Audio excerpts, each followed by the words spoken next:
What's happening? What's happening? What's going on? It's Monday, 9 o'clock.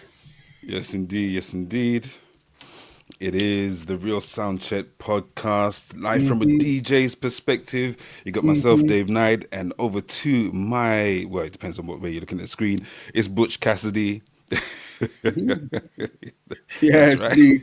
I'm here, don't worry. Oh, we rehearsed that. We had to get that right. It's been so many bloody episodes. We had to rehearse it. But yeah, welcome to the Real Soundcheck Podcast, our little corner of the podcast universe, where from a DJ's perspective, we like to delve into everyday stuff. We've done conspiracy theories, we've done TV, we've done reviews, we've done quizzes, we've done Agony Uncles next week. Yeah. Look out for the Agony Uncles. They're back. Yeah, we had a little Valentine's Q&A a few weeks back, in time for Valentine's, and by popular demand, it looks like Uncle Sound and Uncle Check will be returning very shortly to the Real Soundcheck Podcast to address your Q&As, your questions, concerns. It doesn't just have to be relationships. It might be other situations in life as well. So make sure you send in your queries and your comments and your questions.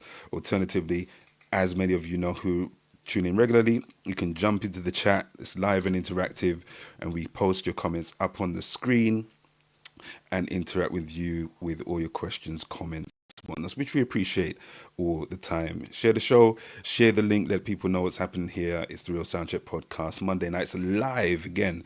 It's not pre-recorded, so it is live. And that's how we've been running it for 96 episodes. And this is episode 97. 97. Can you believe it? Episode 97. And we are truly blessed with a guest. I'm not going to bar. It's not bars. I'm sorry that it's rhyming. But Blessed with the guest. We are truly blessed with the guest.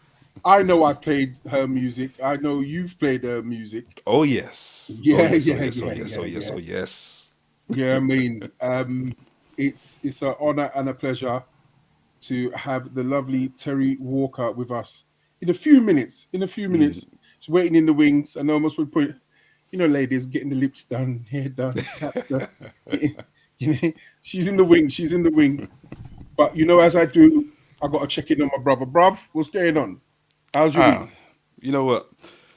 I'm pretty cool. Just fending off the last bits of a little cold, whatnots. Oh, you must have given it to me because I am under it, brother. See, my eye going around. Black. I'm telling you, I swear this thing. Give me a donkey kick. Yeah. Other than that, pretty cool week. Got kicked out of the cinema. You got wait. Hold on. Hold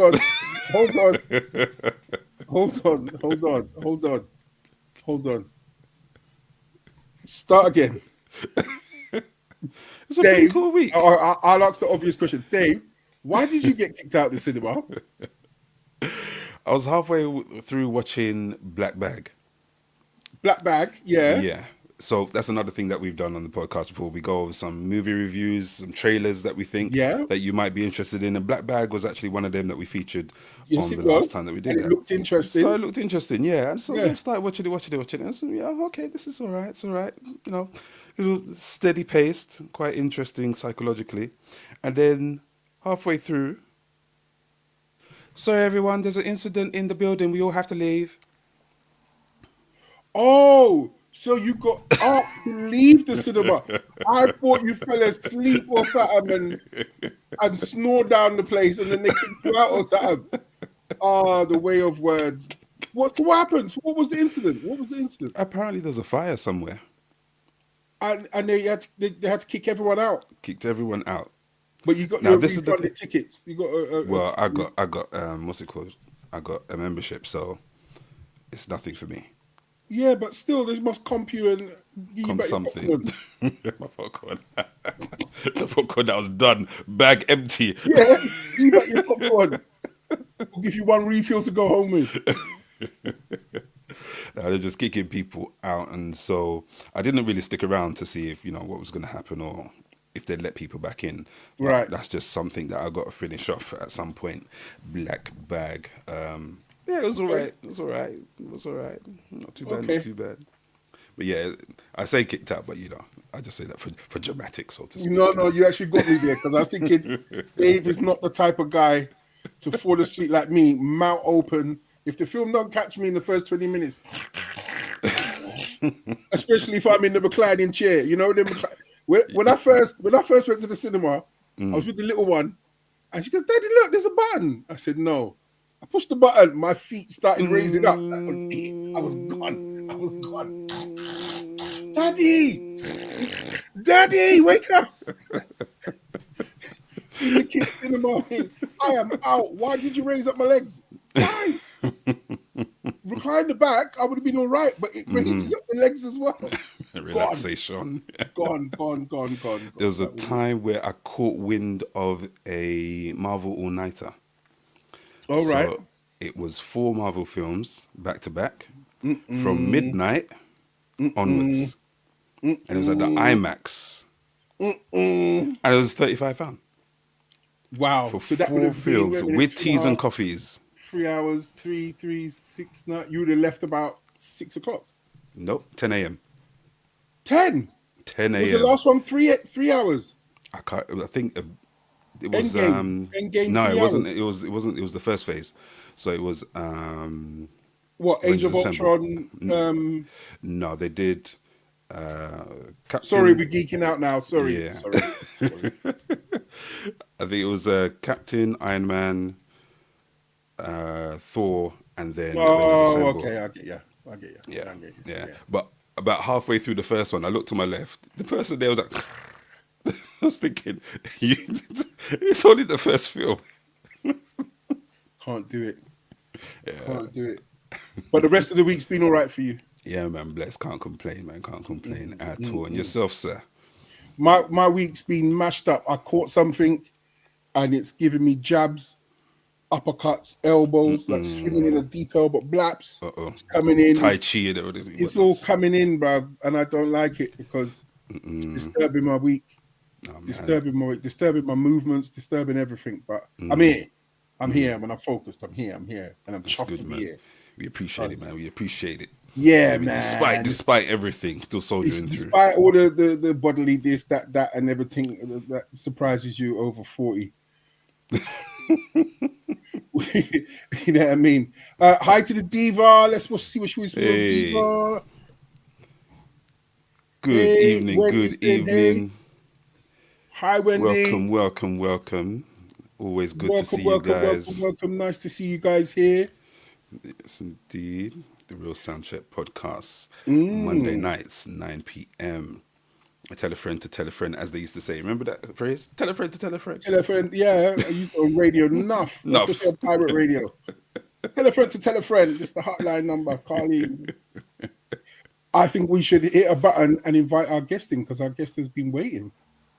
Our guest has been waiting in the back. Dave, I'm still gassed about the Earth. What? At the Earth Day dub play. Basically, there was a stream that happened on Sunday, and it was our birthday. And during my set, I had managed to get a birthday dub plate by Kelewele Boy for Arsenal Diva. Oh, you didn't. Dave has an alter ego, Kelewele Boy, and he does dub plates.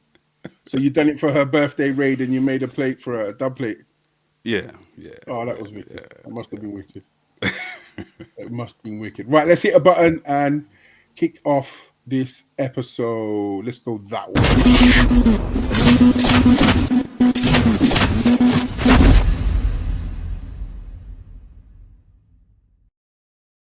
Is she here? Hey!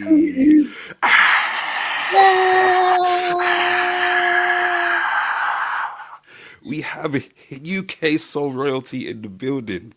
But Miss unmute yourself. Terry Walker. Is it you? Yeah, it looks like there you go. Oh no! Oh yeah.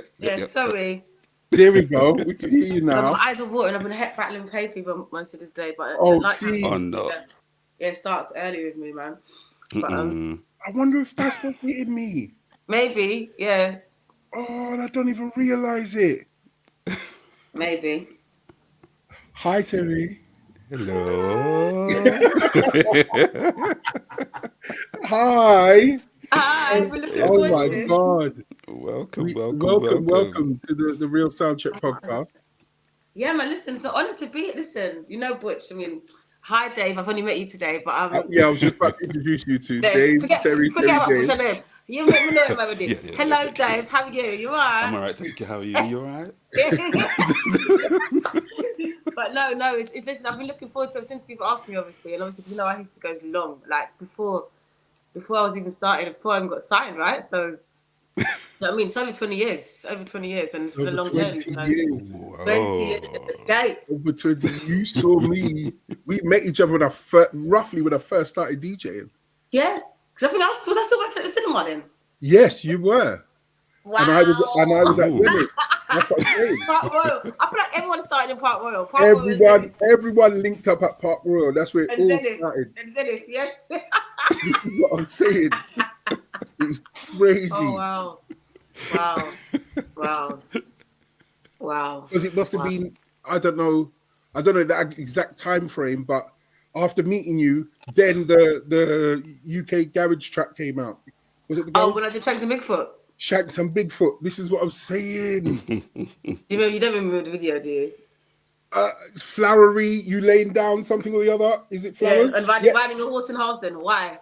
You were doing what? Yes. Listen, let me tell you something. When I think about my career, there's a lot of trauma. had this weave in my hair. It was raining, and the weave kept getting bigger and bigger because it was raining. And I'm on the horse. Yeah. Anyway, but I just thought, well, just in case, because before you bring it up, I might as well bring it up before you bring it up. Yeah. Yeah. Because people like to bring up all my stuff, so I'm going to let you know. I laugh at myself. Could you ride the horse before that? You were riding. No, I literally. So before we had to go in, because them times it was they were signed to Zomba, which was Zomba Records. So they had like a proper big budget. I ended up doing the whole album for Thanks to Bigfoot. So I didn't sing Sweet Like Chocolate, but I sang Sing Along and the rest of the album. So like they sent me to this training thing with this horse, and the horse was actually from Gladiator. The actual horse that I rode was actually a horse from listen, it's actually quite a big deal. So I went there for the whole day to kind of ride the horse to make sure that I could actually ride the horse. But I've ridden horses before because I went to boarding school and I rode the horse. So but it was one of those that literally prepared me for it. But I only literally just walked around just to walk in, and that was it. And I came off the horse. It wasn't. They spent money back in the day to do these things, you know. Like, remember that people don't really spend money on videos like not the same like they used to, but they spent money. Oh wow! So what? So I have to ask. So what was it like? I don't know how much music were you doing before you then got into the garage? Because was that your first single, or was there music before? Yes. Do you know? I'm trying to think now because I think Shanks and Bigfoot. Oh god, because I'm talking to my friends. I can't check, but So I did the record with TNT. Tried and tested. It's easy loving you. It's easy loving. Do you remember that one? My god, was that you? You know what I mean? Yeah, that was the first record I ever wrote. So I think Shanks and Bigfoot came before, and then I was meant to get signed, and then TNT was me. It was me and Gifford. Yeah, so Shanks. So that was actually so Shanks and Bigfoot was my first record that was out under someone else's guys, and then my first record I think was with TNT, which is about 2001. Before I got signed to Def Jam 2002. Yeah. Do you remember that? Yeah. Oh my god! So you were working at the cinema. Yeah. But while you were working at the cinema, was after or before or while you were singing opera? Oh, someone did that homework. From a DJ's perspective, you're here. I was going to ask him, but I was stripping or something. I never stripped, but nothing wrong with stripping, by the way. If you strip, No, I went to boarding school, so the only way that I could, and I really wanted to sing. And so I was in boarding school in London from the age of 11 till I was 16. And the only way I could have singing lessons was by having an opera teacher. Mm-hmm. So I was classically trained, and which is the best training. It's like, like if you're an athlete and you're doing training, it's like it's the best training for your voice. Like, you're able to teach you how to project and how to really perform and stuff. So I was doing that until I was about 15, 16. But my teacher, she really wanted me to carry on because she's like, there's not many black opera singers. But I wanted to sing Whitney Houston and Lauryn Hill and she goes, oh my god, you could be so different. I'm like, I'm black, I want to sing R&B music, leave me alone. So that was it. Wow. Because it's a whole language as well, but is it a whole new different language, the opera? Do you know it is, because it's like because obviously we sang in Latin and in German. And arias, and some of them were like, because you would call them arias, so it's like you're singing a song, like a story song, and obviously you sing like I don't sing like that because my voice is all raspy now, a bit more rock and roll. It's not there, it's not the same, but it really, there was so much clarity and there was so much control. And obviously back then when I was young, I wasn't doing nonsense, I wasn't drinking or smoking or doing foolishness, so my voice was really pure and And I think to myself, if I would have kept it up, my voice would have been so. I mean, my voice is amazing anyway. But it would have been really like on a different level. But no, to be fair, it really added some extra textures to me, I think, so. Nice. Yeah. So the UK garage in 02, where are we going now? I'm not sure. I'd say 2000, because I mean, I did TNT 2001, so the UK Garage was about 1999, 2000. Right, because I'm not speaking everything. I remember I went out to Falaraki, remember? Yeah, it's all right. And that was when 03, I went 02, 03, I think. So that's when you Guess You Didn't Love Me came out when? Yeah, because I got signed 2002, and my first release came out when the album came out in 2003. But my first release, which was like a bootleg, was Drawing Board. But there was no. The Drawing Board was the first one, and I think Getting Love was the first single, and then it was Ching Ching. But Drawing Board was like but Drawing Board, we did a video for Drawing Board, but Drawing Board was like a white label to fill everyone out. We had a video for it, and I think it got released, but then the second one was Guess You Didn't Love Me, was Most Def, and then the third one was Ching Ching. And that was all about 2002 into 2003. Into 2003. Yeah. Mm. And then that's where you came over to have the big show in the castle, well, the little show in the castle, and Yeah. You know, I remember us getting drunk. We had a party, and then you had your performance, and then we partied again. Oh, listen, but it's one of the memories because when my sister came with me, literally. So me and my sister, the behavior. It's amazing when you can work with an artist, but they've got their family around them and everything, and everyone just bonded. Because my uncle was out there, everyone was out there. Your brother was out there was done it, right? Yeah, my uncle was out there, and we made it. Do you remember the bridge over the swimming pool? The thing that you. I was drunk. I don't remember that. No. You can't. Do you know? I remember us. I think I vaguely remember my performance, but I do remember this. I thought it was just constant partying. So I just remember. You lot just took care of me because was Semtex there as well? Was Semtex there? Yes, he came out for a bit as well. Yeah. 2 Mile and Semtex were there, right? Yeah. And I don't think anyone else. Who else was? No, only Reg. Was Reggie there? I don't remember. Yeah. Reg, Yogi, everyone was there. Okay. Yeah. Crazy. I have to talk about Guess You Didn't Love Me. Yes, let's talk about it. Let's talk about it. What do you want to know? What do you want to know about it? How did that link up with Most Def happen? Because that is a canon. You hear my voice? Canon. You know, it's so magic. So obviously, this is what a lot of people always tell me. Don't tell the story. It's embarrassing. I'm like, no, I've got to tell the truth. So basically, when I first started out singing, I just wanted to sing, and I was a big R&B soul singer. So I was very much into Whitney Houston, Lauryn Hill. I wasn't really a hip hop head like that. So I didn't know who Most Def was. Stop it! I know. I'm saying, don't come to me. Who that? I have to remember, I'm 19, 20 years old at this point. I was a soul head, an R&B head. So I knew hip hop songs. I knew that you could sing along to regular, like what's his name, Warren G. Like you just know certain songs that were obvious songs, but hip hop wasn't my first thing. But but obviously R&B and soul and especially back then the neo soul movement was kind of hip hop and soul fused together, wasn't it? But I wasn't into. I didn't know rap names, but I remember seeing Most Def doing an interview. Remember when Richard Blackwood and June Sarpong used to do the Select on MTV? Yes. Yes. So that's the first time I saw him being interviewed, and I was like, oh.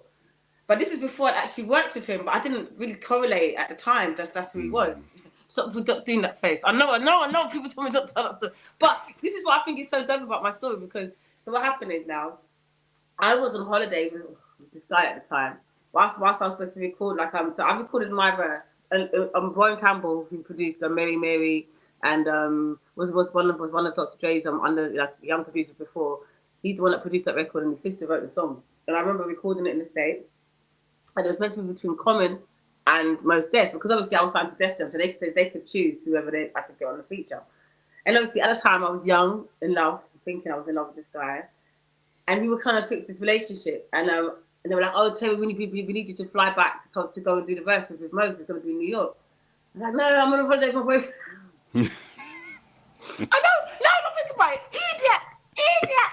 Like, I'm on holiday with my boyfriend. No, I'm not coming back. Anyway, he ended up cheating on me. Ended up having fucking. Sorry, can I feel now? Sweet. Talk me through. So he ended up cheating on me. Didn't even end up staying with this person. So, and then only years after did I really realize the impact of who he was actually featured on my record. But when I met him, like he was and I think he kind of liked the fact that I wasn't someone that knew. So it was a genuine relationship. So when I met him, he was like, "Yo, that's one of my favorite features, man. Like I really like that record." When I did meet, and we ended up working together and doing different stuff. Never not a project, but I've always when he would do stuff, I'd get invited to. Yeah. Like when he would do stuff with Dame Dash or whatever else. Like we would always be into, because obviously we're interlinked now because of that record. But we've never performed it together though. Never. Never. Because we've never been in the same place. And you know, obviously, So obviously, remember when the record came out, I was in England. Remember, I never got released anywhere else but England. I never got released in the States. I never got released in Germany. So do you not realize this? Yeah, they never released. What are you telling me? Yeah, I might have done the Felleraki thing, but they never released me anywhere else. They only ever released me in England. So yeah, it's mad. I know, it's mad. I know, because it was Mercury, Def Jam, UK. But then this is one thing that I've realized, because as I said to you, when I started out, I just wanted to sing. I didn't even think about getting a record deal. I didn't know nothing about no award ceremonies. You know, like back in the day, when you just did it. You didn't know who would like you, who didn't like you. You didn't know how many followers you had, and also one thing that what I love Semtex and Tumai and Reggie for, like they made me go to, is it Bryce Buddha, and I had to do all these drops for all of the DJs. Bryce Buddha, and you had to do interviews and drops. My street team back then was on a listen. My street team was the best street team. I know people say that on fleek. So they had me do. I swear I did like one day. I did like hundreds of just drops for every single DJ. And I remember them really taking me out, and I always used to just hang out with them and hang out on the road and stuff. So I really got to understand the DJ world.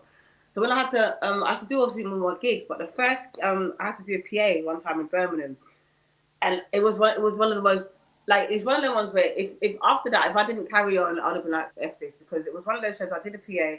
People were drunk and they were putting on my dress whilst I was singing. I was like, I'm never doing this shit again. This is bullshit. But then in terms of, no, you got to push through. We did one in Liverpool with Spycatcher and everyone. Spycatcher, yeah. And it was like a proper one. It's like, it was the most amazing. Like from that day on, I was like, you know what, this is me. So I did all the PAs and stuff that I did, especially with the DJs. Like, I started to understand the DJ world and understand how it worked. Because remember before, I'm just a singer. I'm not know nothing about no club scene. I didn't know anything about the industry, nothing. I was just excited to be there. Do you know what I mean? So I'm so glad you brought that up, because to me that's a missing art part of the promotional art form that has totally been wiped out. And I think a lot of artists today, you know, they need to. I have to rate Deneo. Deneo used to go to PAs with a pen and paper. Yeah. I've driven him to a PA, and he gave me a pen and paper. When he finished, come off, he goes, "Yeah, get email addresses for me, please." I went, "What?" That Matt, listen, He goes, "Get email addresses for me, please." He goes, "Anyone that wants a picture with me, when they walk away, get their email address." Yeah. So I will take the picture. Email address. Fan base. You're in a different building. You know what I mean? Yeah.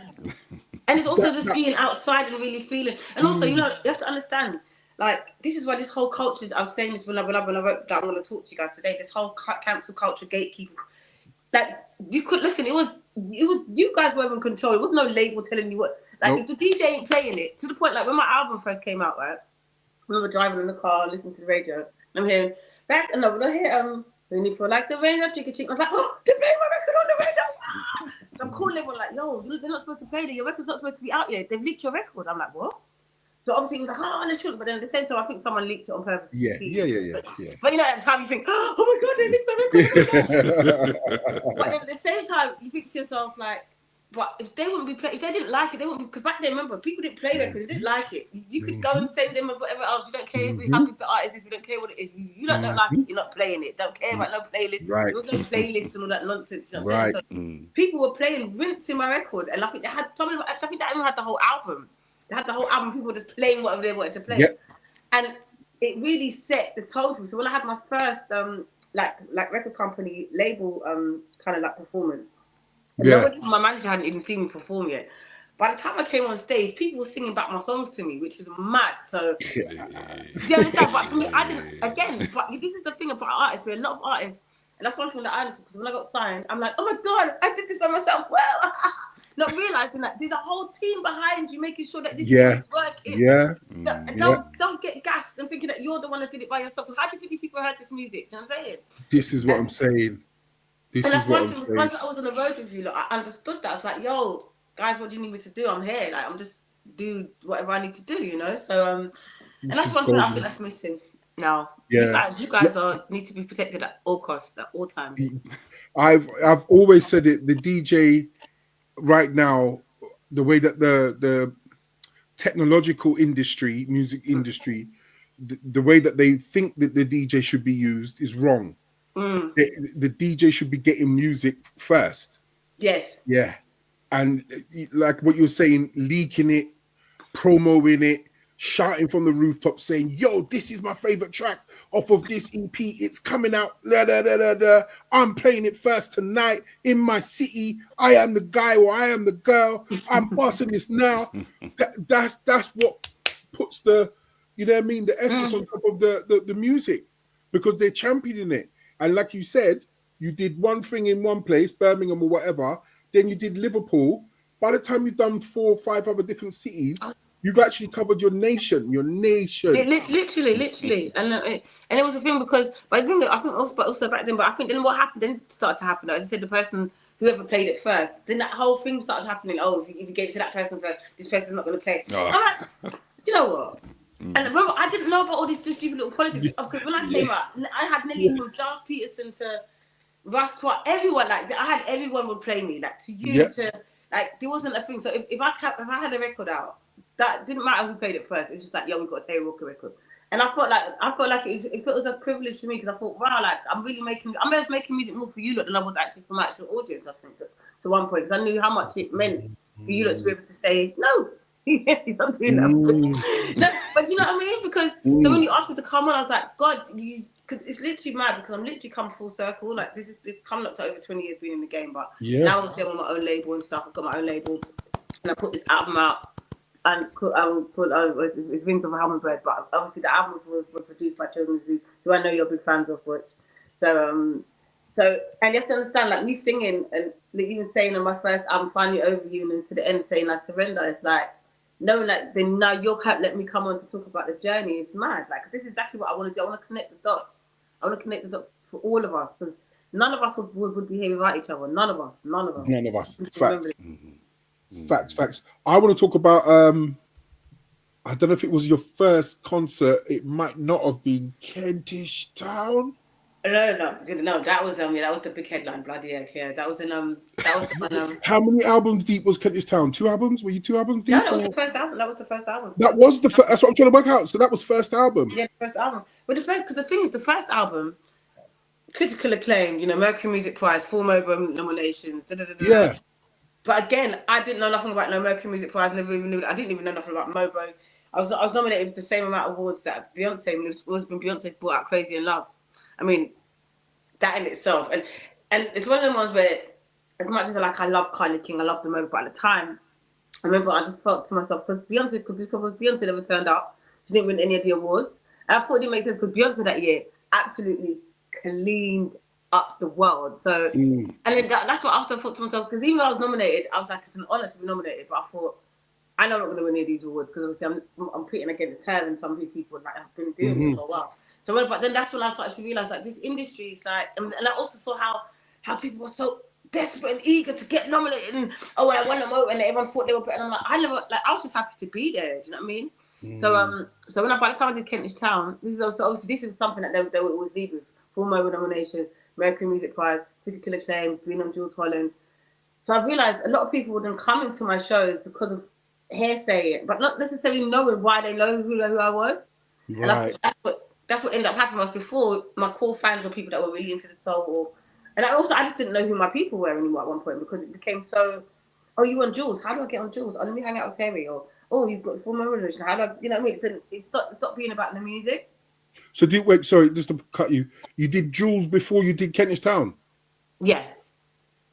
Can I ask about Jules? How was that? Oh my God! Listen, again, So I started out with an. When we say Jules, sorry for everyone, Jules Holland. Yeah, Jules Holland live. Yeah. Me and Jules. Yeah, but literally. So again, didn't know nothing about. I was a teenager. I was still quite young, and I was out on the road more than being at home watching television. Do you know what I mean? I think back in the day we used to be out, didn't we? None of us would sit at home waiting to watch EastEnders. You'd be on the road partying, having. Do you know what I mean? I think you got older. So So even watching Jules, when I got invited to do Jules, and again, that's the label thing. So I don't think, again, I would have even got on there without me saying, oh, I want to be on Jules Holland. So I got to do it, and I started out with an 11-piece band. So like a horn section, like a trombone, saxophone, and not clarinet, but yeah, and then 3 BVs, two guitarists, bass, keys. Oh yeah, so my band was serious. So it was like a proper, like, it was a moment. So when I did Jules and Holland, it was like a full-on performance. So then after, and I remember being quite, because again, when it's time for me to perform, I can perform all day, but talking, I was so shy. So I did my performance and I smashed it. And then he was like, I wasn't even meant to be interviewed by him. He was like, yo, I want to come and talk to me after. Let's just have a conversation. So he ended up talking to me for like 2 minutes and asking questions. And I was like, hi, thank you. And I was like, oh, thank you. So, and it's mad, because when I look at myself now, I'm like, I would never, like, because I didn't understand what it meant. I was just like, I'm here to perform and out. And then he asked me to come and do song on his album, and then me and him became quite close. So I've had him on my radio show actually since, yeah. So he's like I was. That's what I think I'm saying to people sometimes. I was so blessed when I got into the industry. I got so many doors, but I don't know if it was because I was naive and maybe wasn't so aware of things.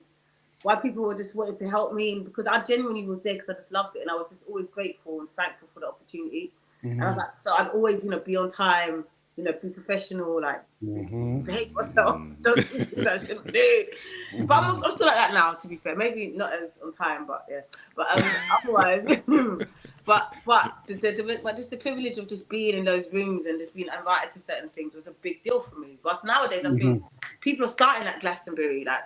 You gotta work towards that shit, man. Like, it's like how, like that's what they want to do first. Like, you have to work towards that because that's when you stay there. You know, people do it, and then really you can't. And I think that's what happened with me. I kind of, because I'd worked before I got signed, and I was doing all of the shows and Shanks to Big Force and stuff. So I think I didn't realize how much I'd actually earned it. But in my mind, I thought this is also quick. But now, No, I said okay. You thought it was quick. Because think about it, I got signed and. Next minute, but then remember, I'm thinking it didn't start off with a level I got signed. Remember before that, as you said, I was doing Shanks before, I was doing shows, I was doing BVs for people, and I was doing, I was known for someone that can sing and she can perform and she's great. But in my mind, I never saw myself as a singer-songwriter. I never saw myself as an artist. But then I would attract a lot of people like this, Stells and Amy would tell me, oh, your album, not realizing that influenced a lot of people. Like in Corinne Bailey Ray, like all to this day, love you. Even people Savage is telling me, "Oh, I'm a big fan." I'm like, "What? What are these people?" I'm like, when I started out, I didn't. How sure Estelle was of herself, how sure Amy was of herself, how they all knew who they were as artists. Remember, I called my album Untitled for a reason. I said, I don't know who I am yet. I'm still figuring it out. And I'm honest, it's called Untitled. It's in the art gallery. It's like. To decide what it is, whatever you hear, decide what. And I was always honest, but people didn't believe me because I was so confident about my performance. So people were like, nah, you must know what you're doing. Like, no, like, I'm figuring it out. And you hear it. Like, you can hear, like, different songs, different genres in the album. But then the more I evolve, now I'm playing out. Listen, you can't chat to me now. I'm right. Now. But back then, I was like, yo, whatever, man. And I love that about myself. So this is why I'm not scared to tell people, like, I didn't know. Some people... that was their plan. I never had a plan like that. Everything happened on God's time. So, sorry, Dave. I just want to ask quickly. I talk fast, but tell me to slow down if I go too fast. No. She's fine. Absolutely fine. Yeah. I was going to ask because you name people call it a name drop, but it's not. It's who you work with and who you've been around. What was it like then, coming from the garage era into the soul, like the soul sound? But then meeting other artists, the sense of relationships and stuff like that. What was that like? Listen, again, as I said, when I got signed and then realizing I'm working with people that are produced for like Soundcheck. I worked with Mike City, for instance. Soundcheck Anderson's album, heard it all before. He's like, yo, I want to work with you, man. You don't. And I didn't even find that Warren Campbell produced Mary May. I ended up spending Thanksgiving with because obviously when he did the record, I was around the whole family. Like, I was around some serious. I went to Beyonce's 21st birthday party, like, because Jaha was.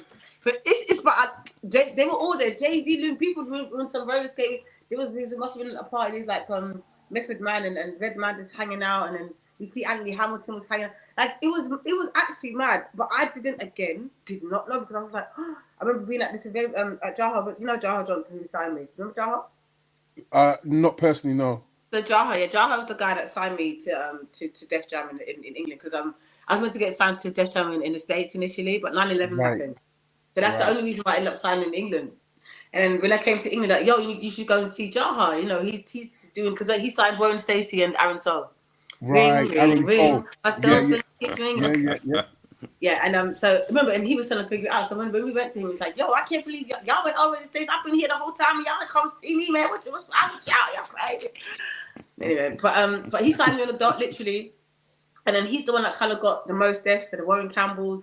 He's the one that got that, because I came with the 3 songs that I came with Loveful, Ching Ching, and Brand New Day. And Loveful was the song that got me signed, and that was the song that when after the garage stuff. I was my first manager, which was Aaron Hercules. Who, listen, that man again opened doors for me. He's the one that introduced me to like the whole Shanks Bigfoot, the whole the Young Disciples crew, you know, like the Omars and the Donnies. Like I started out in that lane, but they just didn't know what to do with me at the time. So I disappeared once. They were looking after Met the Bionicle architects, Nene architects. Yeah. So that was so again the garage thing. I did the garage thing, but I knew that I wasn't a garage kid. I was just doing this as a singer. But so when they was to put me in sessions, and I was writing all these folky songs, and I was writing all these soulful songs, and I was writing all these poppy songs, but nothing was me, because I could sing opera and stuff. I could adapt to so many different genres. Right. So I didn't have any identity. And so to be fair to everyone else, it wasn't their fault, because no one really knew. Because I was good at so many different things, but nothing just stood out. So, but obviously, when they had the hit with Architects, which I loved, it was nice being a part of it. But I kind of felt like I got overshadowed a little bit, and it was like, which is fine. But when you just know, like, listen, I need people to focus on me so I can find me. So I said I just need to disappear. I didn't tell anyone that I was going to go away, and I went to LA for a week by myself. I could have got killed in some hotel. I don't know what. See, I just do mad things, isn't it? It's magic. I said, I need to clear my head for a week. I told my mum where I was going. She knew where I was. Everyone else didn't know. Okay.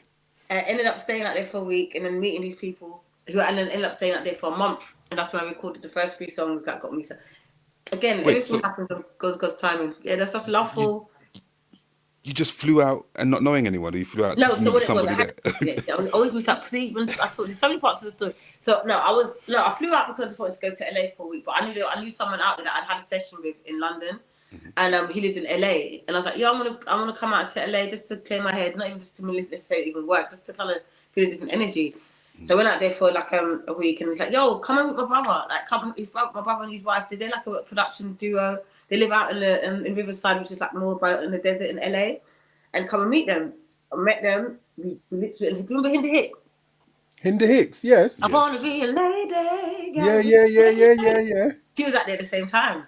So me and her ended up being in this house for a month. She ended up recording some records. I ended up recording some records. They were kind of pushing for her to get a record because again, back then, you know, she had the look and everything else. I was still figuring myself out. So I was doing bare nonsense. Listen, I don't know what the hell I was looking.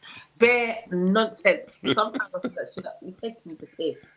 So not again, you know, figuring it out. But I had the personality and the vibes in it. So when we did the first song, and I remember when we did Loveful, I remember thinking, I wrote that one on the toilet. It started on the toilet. It started because it was about this relationship. It's like, it seems lately you think that you got it going on in your heart, don't stink. But let me tell you something, baby. You finally get to listen, because I hate your love. And I remember singing that, and that's the first time, guys, that I heard myself on my tone. Like, yo, there you are. But I still didn't know where it came from because it was just me trusting. I got on the mic, and and then in the middle, it was literally a one take. It was literally a one take a freestyle. Baby, tell me why you gotta be so insecure, and even the riffing and stuff. And I never used to sing like that before. So, and that's when I started to realize like it's bigger than me. So whatever I was going on, I have to just keep trusting this shit, man.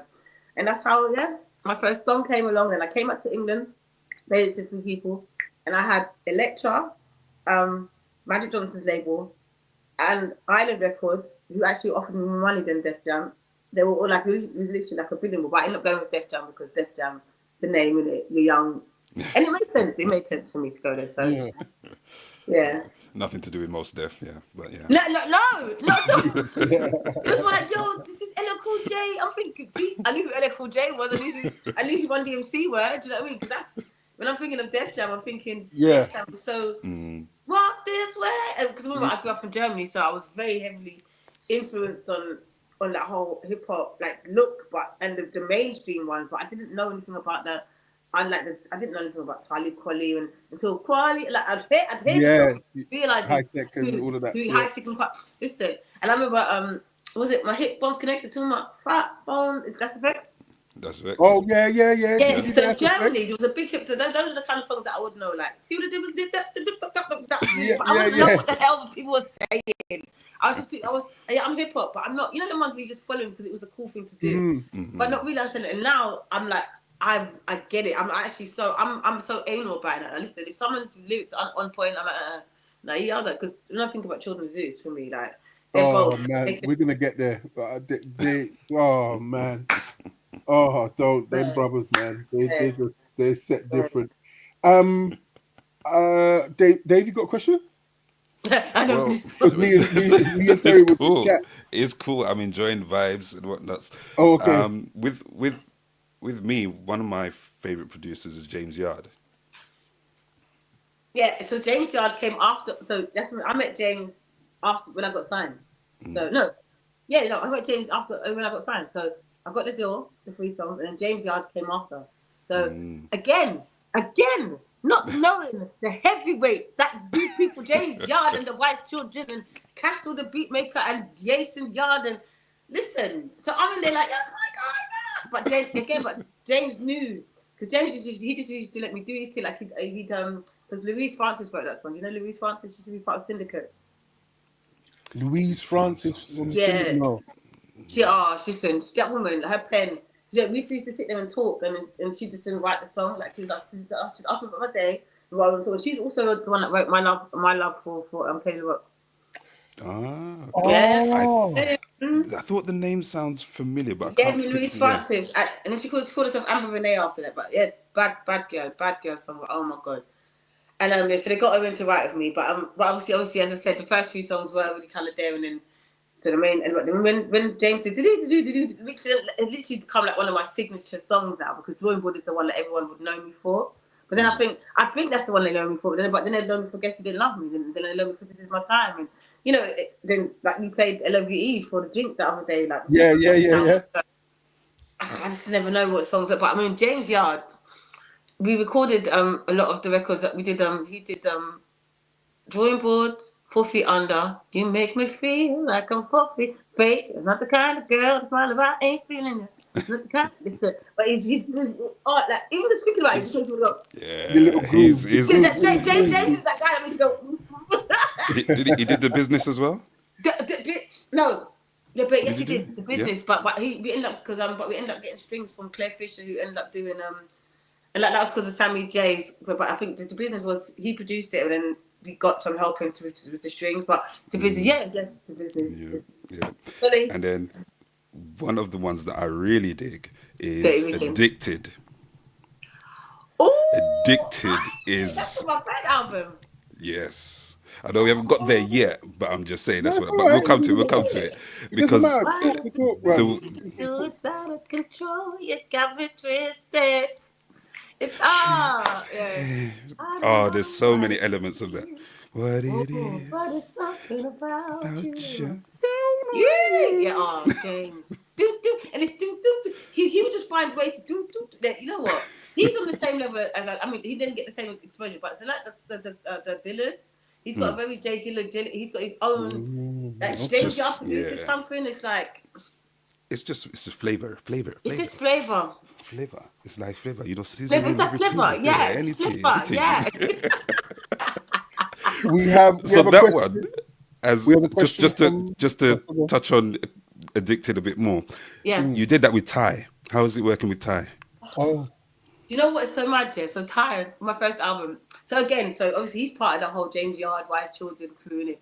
So and obviously I just got signed. So one of my first rehearsals that I ever had.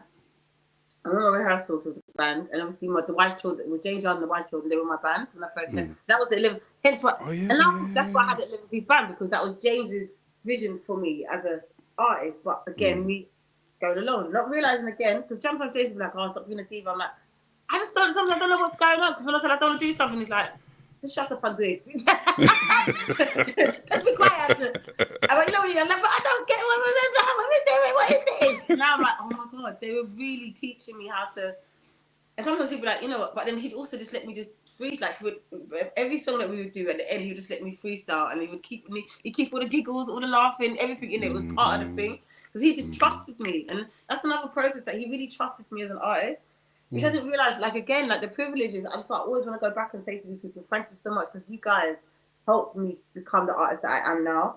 But, so Ty was part of, obviously, their crew, so he'd come to my rehearsals, and he wouldn't come to my rehearsals, wouldn't say hi to me, would talk to everyone else, would be sitting there, busting jacket one. I'm thinking, who the backside is this one in my rehearsal, let him come and chat? Rude. And but in his mind was, I thought, look at this young teacher getting signed, I'm like, she's lucky. So anyway, he ended up, when we did Kentish Town, I think it was Kentish Town, he ended up opening up for me, and that's the first time when I saw him, and oh my God, I was like, I get why he didn't want to say hello, that bitch, I've been doing this, let me tell you something, let me show you what it, I've never seen a stage performance like it, and then after that, me and him, you know, we became closer by the end of the year, just before he passed, but we were always respectful of each other, so when he asked me to do something on his record, I think it was, I just want to get to the sky. Don't know this madness. It was me, Rulo, and him on his record. It was something kind of full. That album. And then I said, you know, could you really do one on mine? But again, the labels at the time, the only person that they always used to show featured on my album was Mos Def. But I had a duet on my first album with a guy called Blue Blood, Tyrell T, who was you know Angel, singer Angel. Angel, yeah. Yeah, so he's in a song called What Will I Do When It's Over? Where will I be if it's end? So he's the feature on that, and that's Angel's older brother, who was, before Angel was Angel. Angel had dreads down to his brother. He literally was the blueprint of that. Yeah, so I'm trying to, I'm not talk about it yet, but we're gonna be working together. But yeah, he was, but they never featured him because at the time, what labels were like, if they didn't know the name, they weren't putting your name on it. They wouldn't give you no love, yeah. And even with Addicted, it's so annoying because I put that out for an independent label, and I wanted to feature people because another guy could write another song, but they didn't put his name. And I thought, but no, and this is not saying white people whatever else, but I feel like white people didn't understand it's important to put the features on there. Yeah. You have to know people know who's on the song. Because I didn't understand the business that much, I didn't know how I should have fought for that more. Because now that's something I don't play with that now. Like, everybody's getting named and credited, and everyone needs to know who did what. Do you know what I mean? Yep. So but yeah, so that's why I'm so glad I'm in control of my own narrative now. So. Lovely. Because the way you two just kind of, it was almost like an ad lib at the end. Was that like just? Oh, listen, tell me what got stuff that. What you say? Are you Nigerian by any chance? I'm Ghanaian. I got it. Oh yeah. But that's not too far off you. It's actually you. That's why. Because he's like, this is okay. That's what you say. My mom loves that song. She thinks she especially loves the end. And he goes, like Marvin Gaye, what's going on? Like he just, but Ty, like naturally, like that man. And just even when I think about it, it makes me emotional because that's one of the reasons why I started the Melting Pot radio show on Soho Radio, where I celebrate people that have influenced and inspired me, but also do a night every last. I'll ask you to DJ every last Friday of the month. And I've been doing it for 5 years. It's free to get in. And Dave, I'm going to ask you too if you're up for it one day. Literally 9 to 1. I'm giving my platform to all the dope. I've had Ronnie Hero, I've had Jumping Jack Frost, I've had Danae, I've had so many different people. KG that produce all the. I've had so much people that I realised, you know, that I've made a mark in this.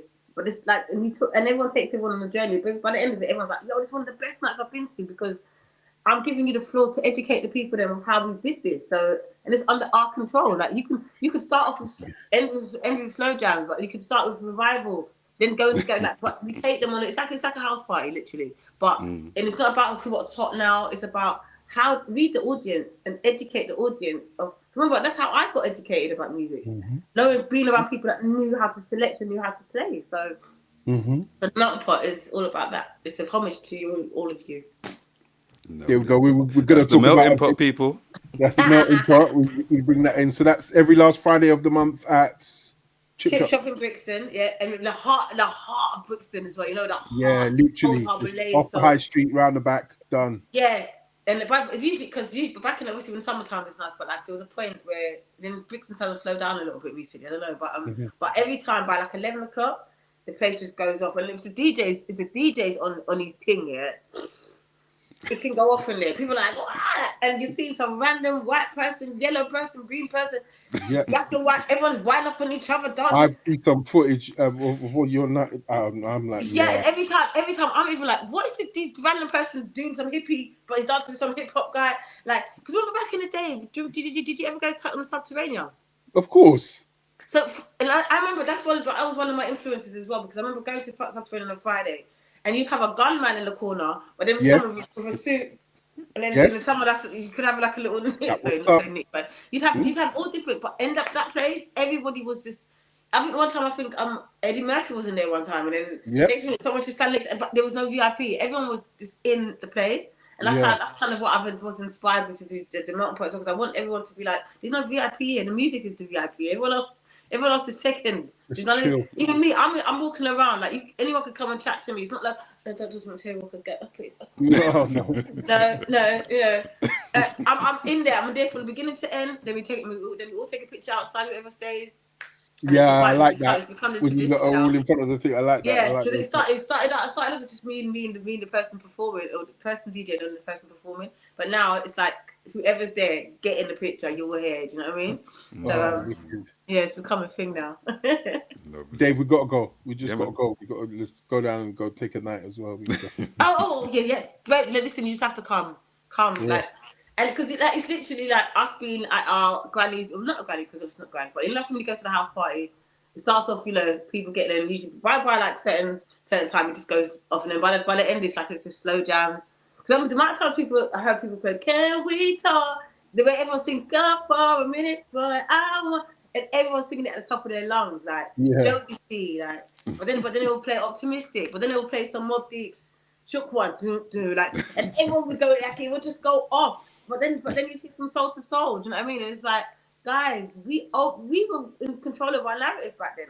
That's all I can remember. So when it started becoming too strategic and weird, and then people would be like, how come do you want to be there? Like, because this is not what I started with. This is not authentic. And then they want you to show up for some people. I'm not being rude, but some of them that was shit. People that can't do what they're doing. They want you to be around shit. I can't be around shit. I didn't sharpen my tool around shit. So this is it. It's the level. Keep it 100. You know what I mean? So like when we started out, I sharpened my tools with the best. That's why when you look at the gratitude, the best of the best, you can't be out there going on stage with the people. They've earned their right to be there. This is why we're doing what we're doing. I'm still here because of it. But there's a lot of people that don't know what it was like to go out there and earn your right and earn your piece. When you went on the mic, like you had to. People didn't like it. People talking over your performance, booing you, or just didn't care. But if you don't, you grab their attention. And if you can't do that and you can't handle that, then you shouldn't be doing this, man. As far as I'm concerned. We have a question from the chat. It is, what was your favorite recording session? Maybe so far. I think it was random, but yeah. What's your favorite recording session? Doesn't have to be off the first album. Yeah, because there's so many. Because there's always moments when give us 2 or 3 then. Go on. Okay, Salam Remy, you know who Salam Remy is, right? Salam Remy. So I worked with him, and I again didn't know who he was when I first met him. I proved I know. But you don't understand. When I realised, I hung out with Salam for a year, yeah? Not realising. He said to me one time, so what's one of your favourite records? That, you're supposed to say, when I was living in Germany, this record by Fuji's, this is before they were signed. This is on the Translated Through album. It's a Mona Lisa, Can I Get a Day to Friday? You know, I heard it, on TV in Germany. We ran out the next day to buy the album. It was on the album, but it was the original. And the original that album was so fucking awful. It was the worst album. So we were like, what the hell is this shit? Then we found it was a remix. Anyway, so he goes to me, I did that. I was like, I've been hanging out with the man. So I turns out he was responsible for some of my favourite people from knowing whatever. So working with Salam, we did this project called Champagne Flute, and I think only after I realised what the immense thing was of me even working with him, even taking me under his wing. But then when he trusted me with my pen, and I wrote this song called Come Over Here, and this other song called it's like a project called The Champagne Flute. It's on Spotify and everywhere. You can check it out. But I remember again hearing myself for the first time differently from someone that's been around Nas, Amy, Jasmine Sullivan. I was there when the girl did All I Want Is You. dun, dun, dun. We sit like I've watched him transform people from just being someone that wants to sing into the person that then becomes the artist. So then when he did that for me, that's one of my favorite sessions. Just being in the room and seeing his reaction. Go, okay, you got this, bye. Because everyone wants to work with Salam at some point. Because Salam's that person that makes you. I call him the artist whisperer because he makes you find yourself in a way that. Yeah. And because he allows you to, he allows you to trust yourself. So you're not, I might have given you that record, but you did that, and he lets you know that you did that. So Salam, and I would say, Children of Zeus, man. Like when I wrote Finally Over You, when I went, don't waste your time, because I don't really care about that first song. The moment like that's when I knew I was like, yo, because that album. That's the first album that I've actually wanted to intentionally make. All the other albums will always happen because someone pissed me off, and I was like, "Fuck you! I'm gonna go fuck you." So every song would start off like every album that starts off from my first album starts off with Loveful. The second one is This Is My Time. My third album starts off with I Am, and the next one the fourth album starts off with I've Already Told You. And they were all records that pushed me out of my comfort zone because someone just didn't respect my thing weren't listening to me. Then the rest will just happen. Then it will turn into an album. But this album is the first album that I said I want you guys to produce it. I want this person to do the artwork. I want to put it out through Believe Digital. I want Salam to do the publishing on it. Like I'm gonna put it out. Like it was something that I decided to do. So hence why it's been out for about 2 years. But I've allowed it to marinate and reach people in its own time without. Because we put it out and the response was instant. It went straight to #1 on iTunes and everything. But I still haven't done visuals for it because it's one of those. I used to do visuals. You need to do that. I'm like, I might never do visuals for it, but when it makes sense because it's about the music and it's literally. Then Dead Bison end up doing the whole remix package of the whole album. He went to do one song, end up doing the whole remix package of the album, every single song. So then I put that out on my label like the year after, and that's now reaching people differently. So it's like. I'm slowly but surely. Sometimes financially it can be hard because, when the shows ain't coming in. Because the minute when the shows weren't coming in, because people are like, oh, okay. But now everyone's like, I'm getting booked and headline. I'm doing headline shows again because people understand this is what I'm doing. But I knew I had to go backwards. But the product has to be there though. The product has to be there. Yeah, the product has to be there. Yeah. Can I? Sex in the City Volume 2. What's that? Yeah, that's the Champagne Flutes project. So that's Hey Baby that me and Salam did because he ended up doing both movies. He ended up doing soundtracks for Sex in the City 1 and Sex in the City 2. Yeah. Oh. Yeah. So he put that's one of the songs is on there. Hey baby, haven't you heard? Yes. You have to listen, check out the album. So it's all about love and sex. It's called the Champagne Flutes, and it's all about. It's quite sensual. So when you're with your woman, you're by yourself, and I know you like Ghana. Yes. Well, what type of buzz was it? What type of buzz was it? Was it a buzz to know that your track's going on a movie soundtrack, or was it just light work? You just let the song go. We wasn't really bothered. But this is the thing about me. I think after a lot of people think that I got dropped from my label, and it's like people don't understand. So after. I got signed to Def Jam UK. Then the second album, it was a thing of, we love everyone loves you, but you need to start selling some records. So the second album went into a whole different direction. So, and there's a song on there called Whoopsie Daisy, and there's a video where they dressed me up. Basically, like the poor man's version of Beyonce's Crazy in Love. Like I'm wearing this lipsy dress, I'm wearing like a weave, I'm doing this and that's not who I am. But anyway, so they literally. I lost my whole original audience that I started off with because the first thing that they decided to release was Whoopsie Daisy. Whoopsie Daisy, I've been driving them crazy because I look so tasty. Would I write it like that? No. But it's too low. Like, but at the time, again, I didn't know what I was. I thought, I just want to have to be there. I didn't see myself as a songwriter. The same people that produced Jamilia's I don't know what it is that makes me feel like this. Yes. They produced that record. And then, listen, I had to tap. They were lovely. Again, because I could sing and I could adapt. I was like, this is what I've got to do. But the song that they should have released first was This Is My Time. You're sick and tired of going through the motion. Which is something that would have been really kind of maybe introduced and got people into, it would have been a nicer transition from the first album. But what happened is this, they put out Whoopsie Daisy. I got me a whole new audience. It was one of my highest charting songs typically, obviously. But it was so far removed from who I was. Mm-hmm. But then by the time the second song was meant to come out, it just didn't hit. So, and then I was managed by Jonathan Shall at the time, and he was like, "Yo, come and go and have a meeting with the MD because just to talk about, you know, how we can salvage this." I remember meeting up with Jason Eiley at the time, who then took over, and I was like, "Just let me go. I don't know what the fuck I'm doing." And he's gonna hemorrhage money because I remember he said to me, met me, goes, "What happened to Terry Walker, man?" And he even said that. I said, "What happened?" I said, "You know what? I don't know because I don't know who the fuck Terry Walker is myself. So I don't know who the fuck that bitch is. Who that bitch? Who she is? Who is she?"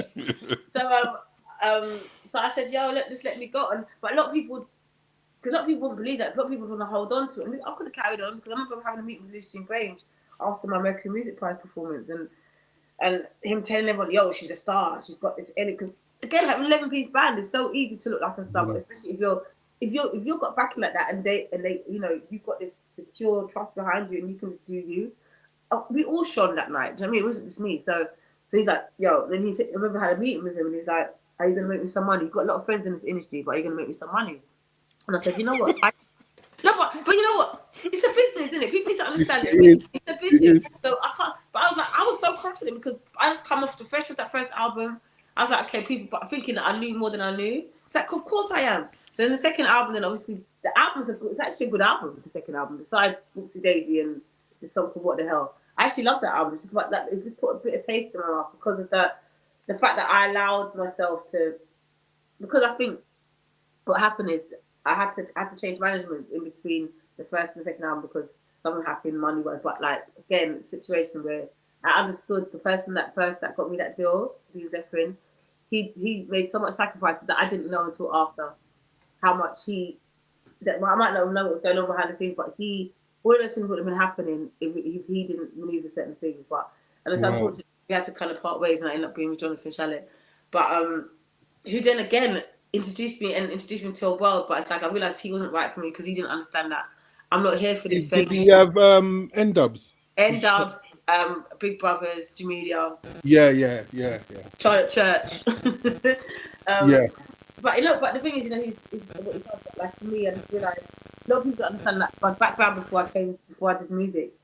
Growing up in Germany, I grew up around, you know, it wasn't about money, like it wasn't a wealthy, like I didn't care about that. It was just more about I want to be respected as an artist, or especially when I saw people that did like, you know, that I'm like was meeting Estelle and how Estelle evolved after. I was so proud of the fact that she was inspired by me and then took it further. You know what I mean? Because she knew who she was. Estelle knew her plan. Estelle knew she knew what she was doing, where she was going. Amy Winehouse knew the kind of artist she wanted to be. Again, I didn't know. I was just like, I'm just happy to be here. So a lot of people, when I would say that, would think that I wasn't a serious person. Sometimes, like, right. Like, you know, but you must know, like, but no, because I've never done the same record twice. So every record you hear from me, you've never heard me make the same or go along with whatever genre is. Even when people tell me about when T-Raw and Wizkid were coming up, my friend Nana Small God, he was like, "Yo, it's about Africans, we're about to take over. What you need to come jump on the wave, Afrobeats, come on." I was like, it's not. I like it's a vibe, but it's just I'm not gonna jump on something just because it's about to be a new trend. So now I still haven't made an Afrobeat song. I remember even with the grime thing, like I was trying to, and I realized if it's not right for me, doesn't mean I have to jump on everything, even though I could easily sing on it. And obviously, you see how it's just blown up. I'm glad you say that. I'm glad you said that because then that leads me into Heartbeat. Yes. That banger. Let me tell you something. You have to tell me because that was what just after the funk. What was that 2012? What was that 20? It's 2011, and again that happened after I said everyone fucking one, fuck Terry Walker. I changed my like she got on over by bus, fuck everybody, and hate everyone. So like seriously, I went. Listen, there's so many things I've missed out, but there's a Heartbeat. My friend Jeffrey, do you know Jeffrey Williams? No. He was part of my management team when I first got signed actually, and he comes to my house. He's like, yeah, my brother just made this beat. So his brother's Tesla Williams, which is T Williams. So he's like, yeah, my brother just gave me this beat. I'm gonna write to it. He plays it to me. I was like, you ain't writing to that. This is mine. Fuck that. You ain't right now. Yeah, this is my record. I remember sat down. This time I was smoking weed. Couldn't even fucking smoke weed back then, but I was pretending to smoke weed. It wasn't obviously. So in my stomach front room, and I remember thinking to myself, what would it feel like, you know, to write a song about someone that you just love unconditionally, and it's like, ooh, apple of my eye, ooh, love, love, but the music took me there. And the you control my heartbeat. Are you mad? I know, but even before that, do you remember Love at First Sight? I know it may seem a bit extreme, but it's just from the line. I think that I'm in love with you. Yes. So I wrote that song before I wrote Heartbeat. So, and because the only reason why I wrote this, because then time again when I was disappearing, when I said fuck Terry Walker, because I realized I had to be amongst the people, because people were like, oh, Terry Walker, but no one would play my songs out. Like, it's great, you loved it, but no one was playing Drawing Board out. Everyone wanted to hear garage music or funky house, or I remember I didn't even know Deneo, because I knew Ian before he was Deneo. Of course. I remember being at my friend's house and them playing his music. Who the fuck is this music? What the fuck is this? Who is this? Yeah. Turns out I've known Deneo before he was even Deneo. So Deneo, yeah. But we then reconnected. We started writing together. But so I realized that people, I want to be heard. Like Kelly has the same story. She said that it's all great having love, my love, but she said I want to be played in a club. So she made sure that she did a R&B version and a funky version of the garage version. Yeah, and because we know that there's nothing worse when you're in a club and everyone's there, but no one's playing music. No one's playing music. It's all about but no one's playing your music. Dead out, man. That's dead out. You want to be like, that's when you feel like you've made it. Do you know what I mean? You hear Dynamite, and you're hearing Deneo, and you're hearing Egypt. You know, in the morning, like there's certain records that you just, no matter what, like especially when you come to Melting Pot, without fail, there were certain songs that are gonna get played every time, because Kelly gets played every time. And but then when I found out that record, The Heartbeat, was a song, again, that was around the time when I was licking my wounds. They're like, oh fuck everyone, no one cares. And someone said, you know your song The Heartbeat is like a proper underground banger, you know that? And I was like, what? Banger. Yeah, no, I didn't know, because again, I do it, I dash it out, and that's what I was saying about. I was gonna get to that. I make music. From a DJ's perspective, I didn't know it was you for about God knows how long. I love it. The man, them a gunshot skanking, moving, shadow demon. We're busting the thing, and the man said, "Yeah, Terry Walker's tune." I said, "What?" I said, "What?" Nah. You mad? Had to go. It's funny because I think people said, like, some people that I heard, they were like, "Yeah, but you're not singing on it." Because I remember I used a different part of my voice on it. Because remember, I'm quite. Yeah. And this is what I'm saying about the opera thing, where this is amazing because it really teaches you how to. Mm-hmm. So when I did Love at First Sight and Heartbeat, there were two songs that people were like, but she's not singing. She doesn't sing like that. But for that world, it was about the song. It was about the layers. It was about the texture. It was about, you know. Hence why I think Finally Over You, my album now, I did it deliberately. Like, it's kind of like a housey vibe because I wanted it to kind of connect everything with a different thing. We're gonna take a quick second just to say hello to who's just said it's GI's in the chat. Stephen Maxim is there. Major's in the chat, I think. Major talent. Major. What's going on? Joy Kaz Powell. Oh yes, hi Joy. Joy is in the chat. Big up Leon Henry every single time. Oh. Showing beer love. What we like to do is keep everything fresh, so we're going to do this.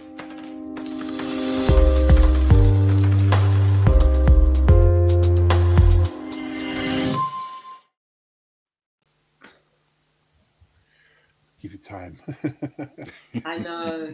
I feel like, but seriously, guys, you have to literally cut me in slow because I can just go on for days. No, we I don't want to hear it. Exactly. We want to hear it all. We want to hear it all. We want to hear every single little bit, because when me and Dave decided to say who we're going to approach, and I nominated you, he goes, "Yeah, man, let's just get you in." And I said, "Come on, man, that's foundation." And your foundation. What do you mean? Before I'm foundation, your foundation. I said to you in the process, like, listen, before me, you did it. You again. I have to have you on my radio because it's people like yourself that paved the way for so many people. When I saw you at the Children's Zoo and the front, I said, see, this is why he's that guy, because he's been there for so many, and you was at the front, like. I was at the front. I didn't care. And I was like, and I know I don't see you like that no more. And you don't do it for me. Don't. Nope.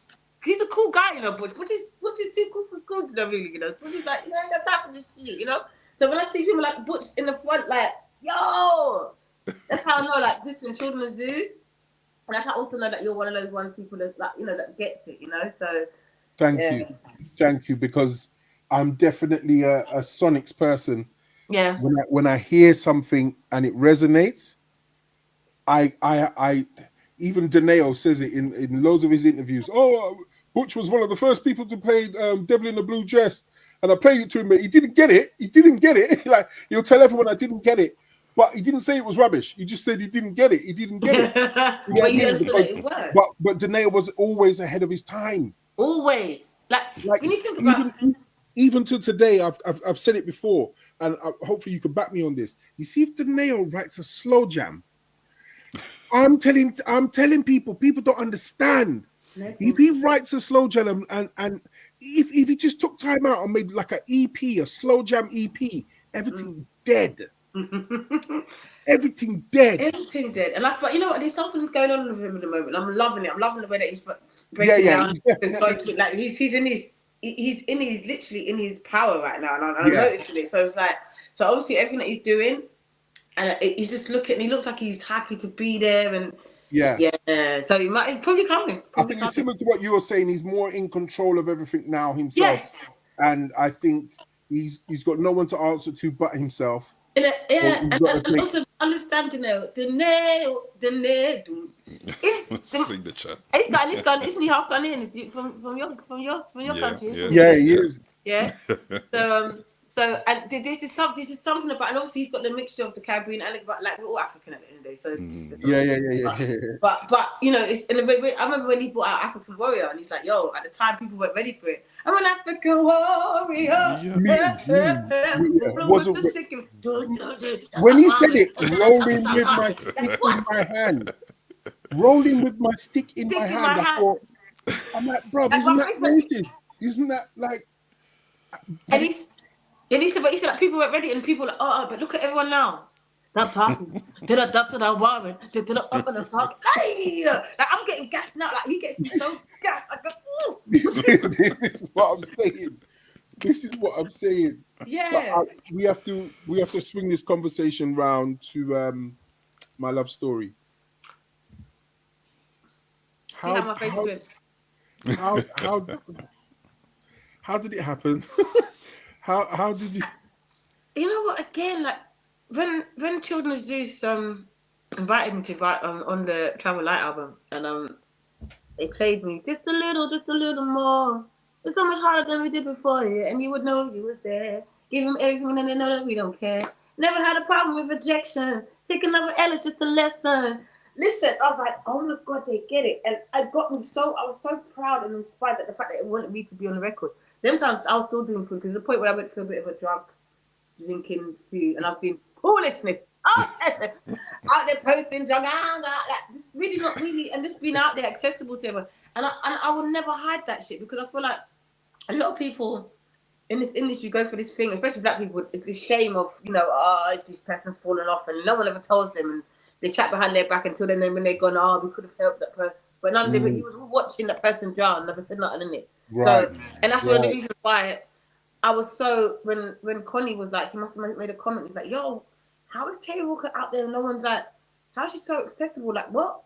And he was talking about me, like, and I was like, oh, what? Like, and then when I heard their stuff, and then they asked me to come on the album, I was like, well, I need to fix up now, because I'm out here not representing the legacy properly, because I'm just doing. But again, it was the music that saved me. It was people that inspired.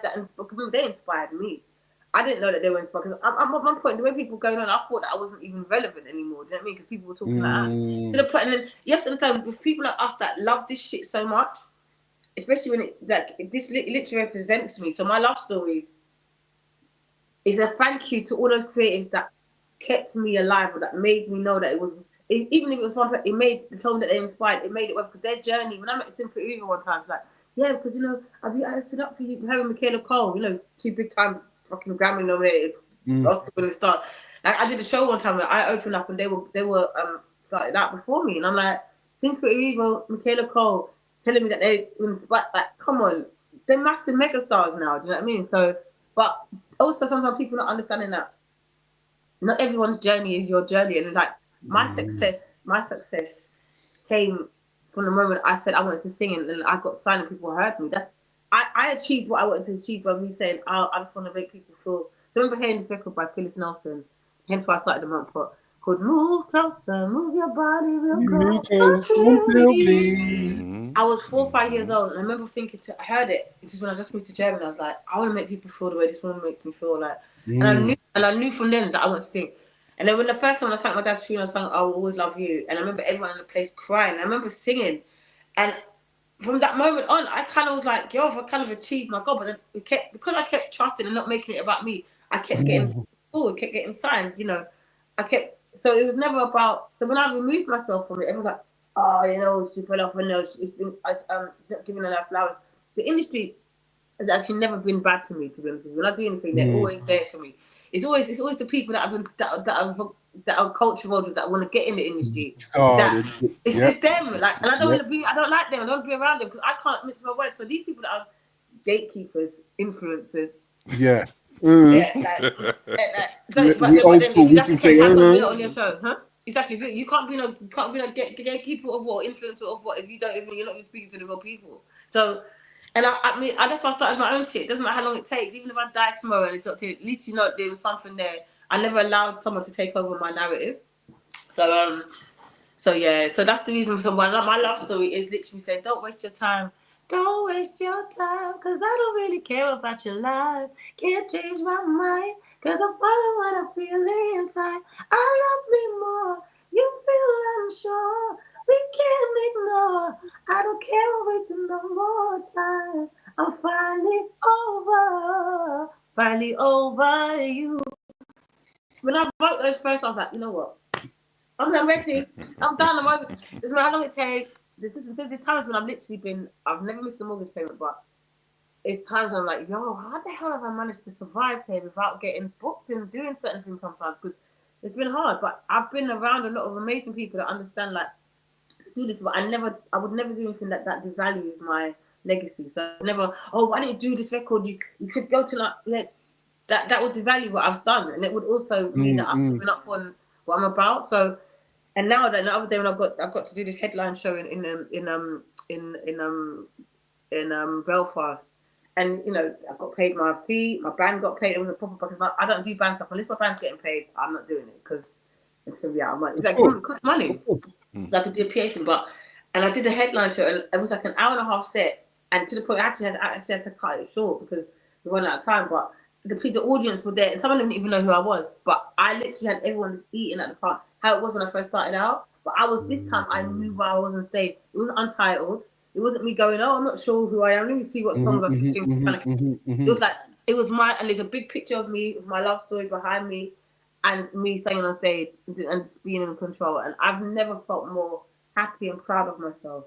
Like you just feel like I could cry. Like that's what I see. When I see everyone in control of their thing, and we're saying, I want to talk to this person. I don't care if that person doesn't know who that person is. We're going to educate them on it now. We're here. I feel like Dave. I feel like I need to ask you some questions. I've not met you, Dave. So I want to know about. No, it's fine. You are the guest here. We are learning so much from you. And it's just a beautiful thing to see and to also meet you and to learn your story from the beginning, all the ups and the downs, and things that we don't know about, from sitting on the toilet to writing songs. What is it? Dave, I love you already. Dave, you know. Hey, sitting on the toilet. Just need to remember that part, innit? Because I was actually going to ask what your writing process is. Do you have a lot of songs that you throw away? Because there was a hidden album, an album that we didn't get blessed with. What, the one with Ski? Yes. Well, the one that was Ms. Walker, stroke. You know what I'm talking about. What you know about? The one with Nicole Ray? No, it's one that actually didn't get to see the light of day, from what I recall. Walk with Ski Beats, right? Ski Beats produced it. Yeah. It was called Miss Walker. Oh shit! You know what? I forgot about it. You know what? Yeah, because we had songs like "Why Can't We Figure It." Listen, we got some back ski beats. Obviously, you know who produced Reasonable Doubt for Jay-Z. Again, didn't know who he was. when I met him, it's like a recurring theme with me, isn't it? Didn't know who he was. We actually ended up dating for about 3 years. So one day I'm sitting there talking to him, and he's like, "This is it. What between me falling from the sky?" I said, "1 second. You produced that, yeah?" This is my time. I said, "Yo, I started. This is on my second." He's like, "Yo, no way." Everybody that I've ended up working with, they've been part of my journey. I ended up meeting Steve because Most was doing a project with Dame Dash in New York at the time called the DD 172 when he was in the gallery. Did you guys remember when he had? Do you remember Currency? Remember Currency? Yeah, Currency. So most and Dame, he had a project called Black Rock, which Nicole Ray was part of. That's how I got to meet Nicole Ray. That's the album. I thought maybe that's the album. Okay. But he had ski beats. He had ski beats in there. Most was there. Currency, Stally. This guy called Stally. It was Taylor made. But what happened is, so I remember meeting Wiz Khalifa. So I ended up going up there just to do. I was going to actually sign a publishing thing with Estelle, but it didn't end up happening. I ended up going to Naheem. I don't even know Naheem, but he used to look after Most and stuff. Naheem Kassam. He's like, "Yo, come over to Tribeca. Dame's doing this project where artists are coming through to this art gallery. He set up studios. They were filming. In fact, remember the window seat video by Erica Badu when she just gets all naked? Can I get a window? So Kudi and TK, Creative Control, were the people that was filming all the videos. They were there. I was there, and then they were the ones that ended up doing the Kanye movie recently. Okay. So I was there for 3 years. I went there just to do one thing. Ended up being there for 3 years. By the time I left, I was like, I'm telling you, my journey's mad. But me and Ski did this whole album, and we did a song called "Tell Me Why You Gotta Tell Me Why You Gotta Make It So Hard, Make It So Hard to Leave You, Babe." But yeah, there's a whole album, but it never came out. But I started talking about it because everyone kept saying, "Oh, you know, she's signed to Dame Dash." It's like, no one was signed to Dame. It was a collaboration thing. We both worked together, and he put it out, and he'd be, you know, on his thing. But no, Dame never signed anyone like that. He gave Currency the Rockefeller chain, which is obviously a big thing. And then Currency went and signed with someone else, and that's when it all kind of crumbled. Because Dame is Dame Dash. Listen, I've watched it. Dame Dash, yeah.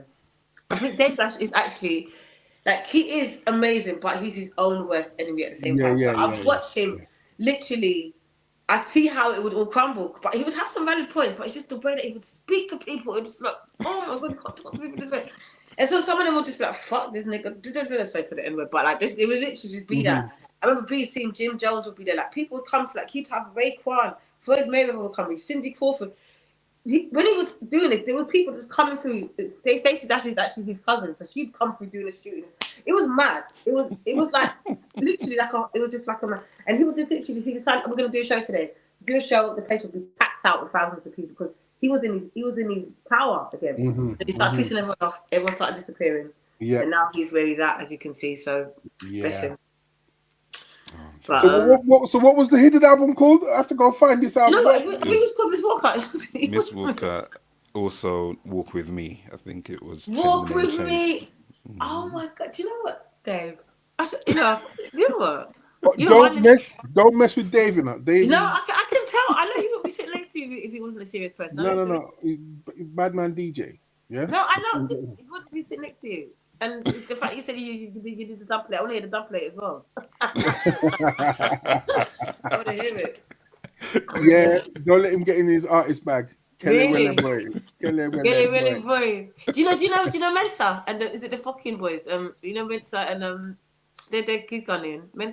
Mensa, no, he's okay. Okay. You don't think they're all Ghanaians know each other, we're not all Ghanaians. Like, yeah, they're not kind of. Yeah, I know Sarkodie. Yeah. No, it's not like that. I have to ask the scene. Yeah. And the rise of the term R&B in the UK and the way it's being used now. And the way that there is, do you think that the scene is healthy? Do you think the new artists that are out there are keeping the scene healthy, or do you think there's still room to grow? See, this is the thing. You're telling people is R&B dead, and I'm like, these questions sometimes, because I think, I don't think, when I think of the UK, I don't think of us as R&B at all. I just think R&B, I just think it's a very American thing for me. So, remember, we're quite sort of like, when I came back to, I've been from Germany for a long time, so when I came to England back, I was very like westernized. So and Germany was very Americanized. So I was very American from the way I was wearing starter caps and starters wearing baggage. I was wearing high tech boots. I thought it was TLC on, but literally. But when I came over here, everyone was still like they were like wearing click suits and ballet. It was just different. It was just different genre for me. So when I came back over here, I realized we're kind of more like now the way that we're really in our back. Like so when I think about us, it's that the garage scene is like the soul to souls. Is the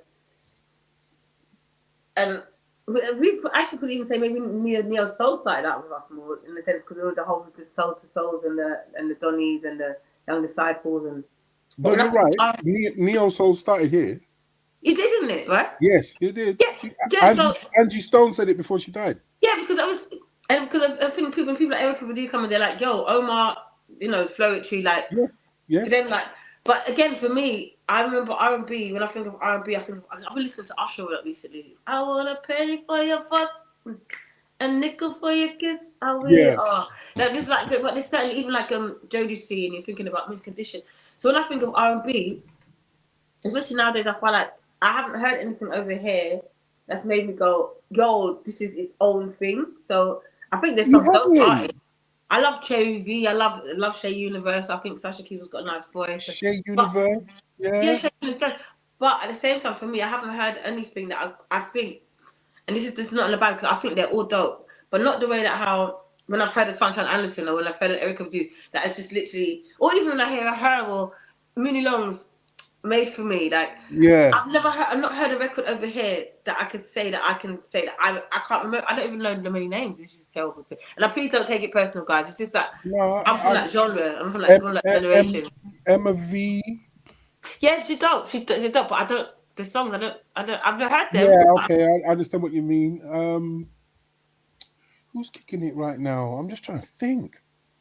I really like Cherry V at one point when Cherry V did Leave me be. But again, because it still sounds more American to me than it sounds Indian. You know what I mean? So Georgia Smith, there's this. Oh, I'm trying to think. You think Georgia Smith is R&B? No, maybe not R&B. No, she's not really R&B. I get you, but it's one of the names that does pop out sometimes. Then you got Ella May. Ella May. But again, they sound like American artists to me. They don't sound like to me. Do you understand where I'm coming from? When I think now you're saying it, yeah. I'm trying to think. When you think about Omar, when you think about Soul to Soul, they have a sound like the Deneo, even Kelly, even myself. Even Estelle. Like we don't sound. When you find your own thing, to me, like whatever. But it's like when I listen to them guys, they're dope. But I think because obviously they're singing the English accent. I know there's what's her name? Sinead Harnett as well. She's dope. Sinead Harnett. Yeah, but again, they sound American to me. So you think she sounds American? But the vibe of it, even though it's very Americanized to me. Like for me, even though it's English, but it's still coming from a place of Americanisms. It's a Bond as well. What's the youth from Croydon, man? Tiana Major 9. But again, American. You think so? Well, of course. When she first came out, I'll take all like for me, but now they sound more American. Like for me, it's more of American.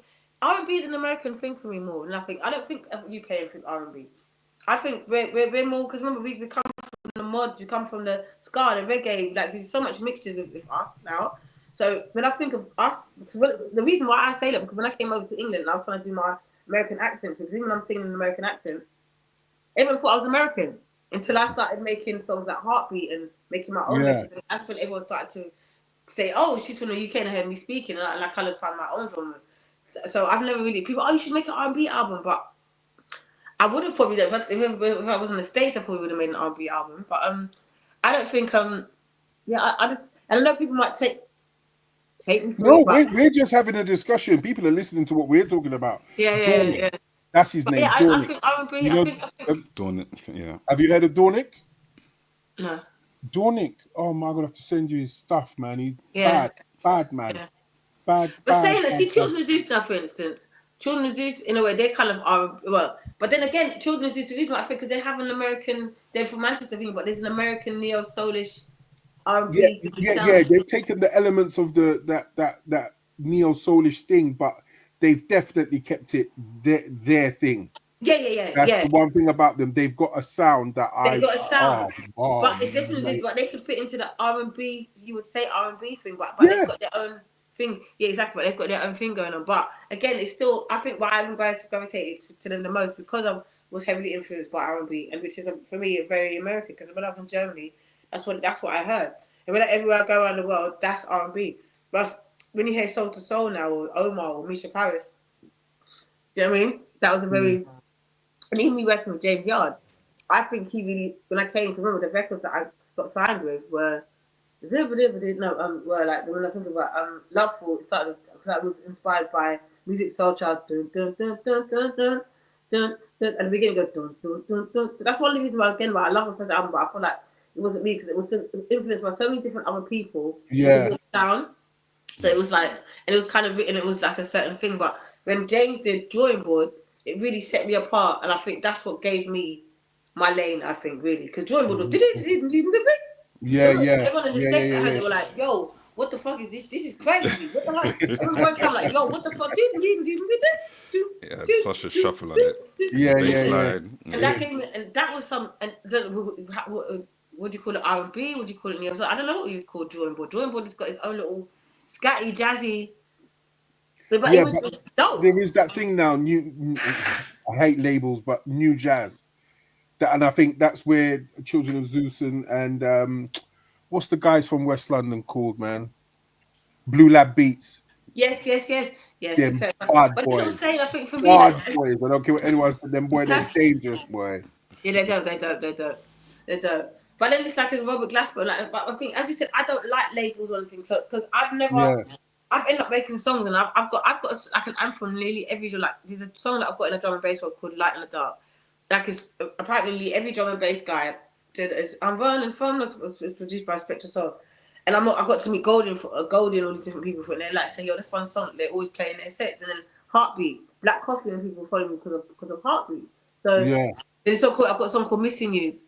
Frankie Knuckles, just before he passed away, to him and his friend Eric Cuppa, we're gonna do like a remix of it. Then he passed away, and it ended up being a tribute to. So this Missing You song, it's like an anthem in every genre.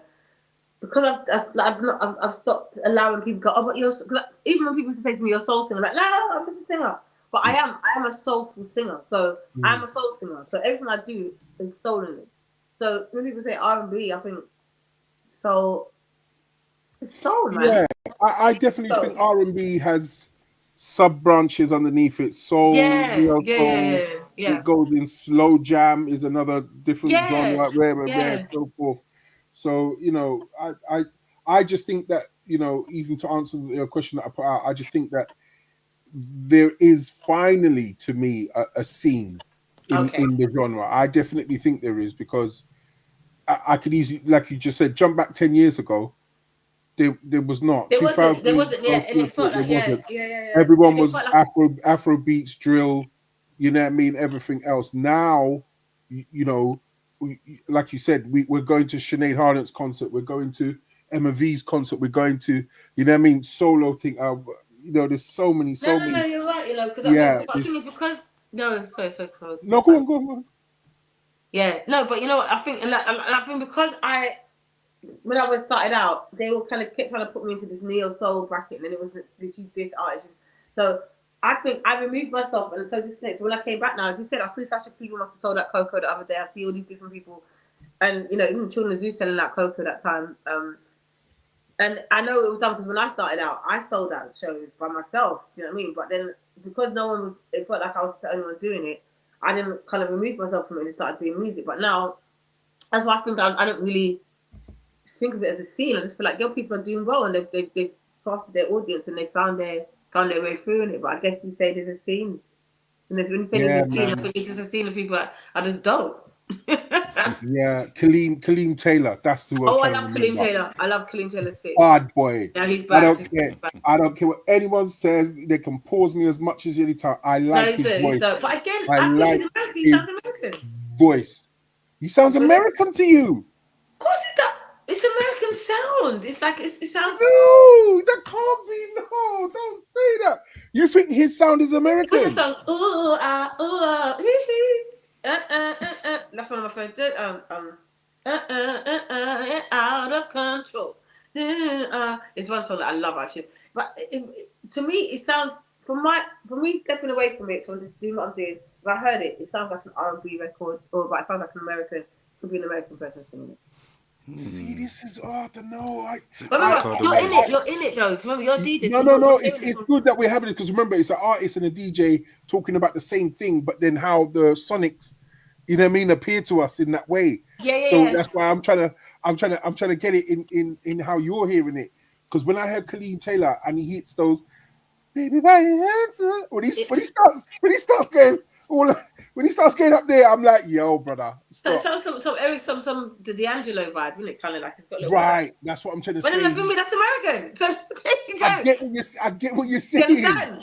Because like when he said Deneo doing because when Deneo does a certain, he goes into his little American twang when he does R&B-ish kind of music. But when he does his Afro beats or when he does his not Afro beats, when he does his funky house, he goes into his more Caribbean kind of slash Caribbean crossover. Like he adapts, you know what I'm saying? So yeah. And I think because I work with people that can literally just adapt and stuff, I don't see it as so unless when I hear a certain type of sound, like when I think of LMA, she sounds like an American singer to me. That other stuff sounds very American to me.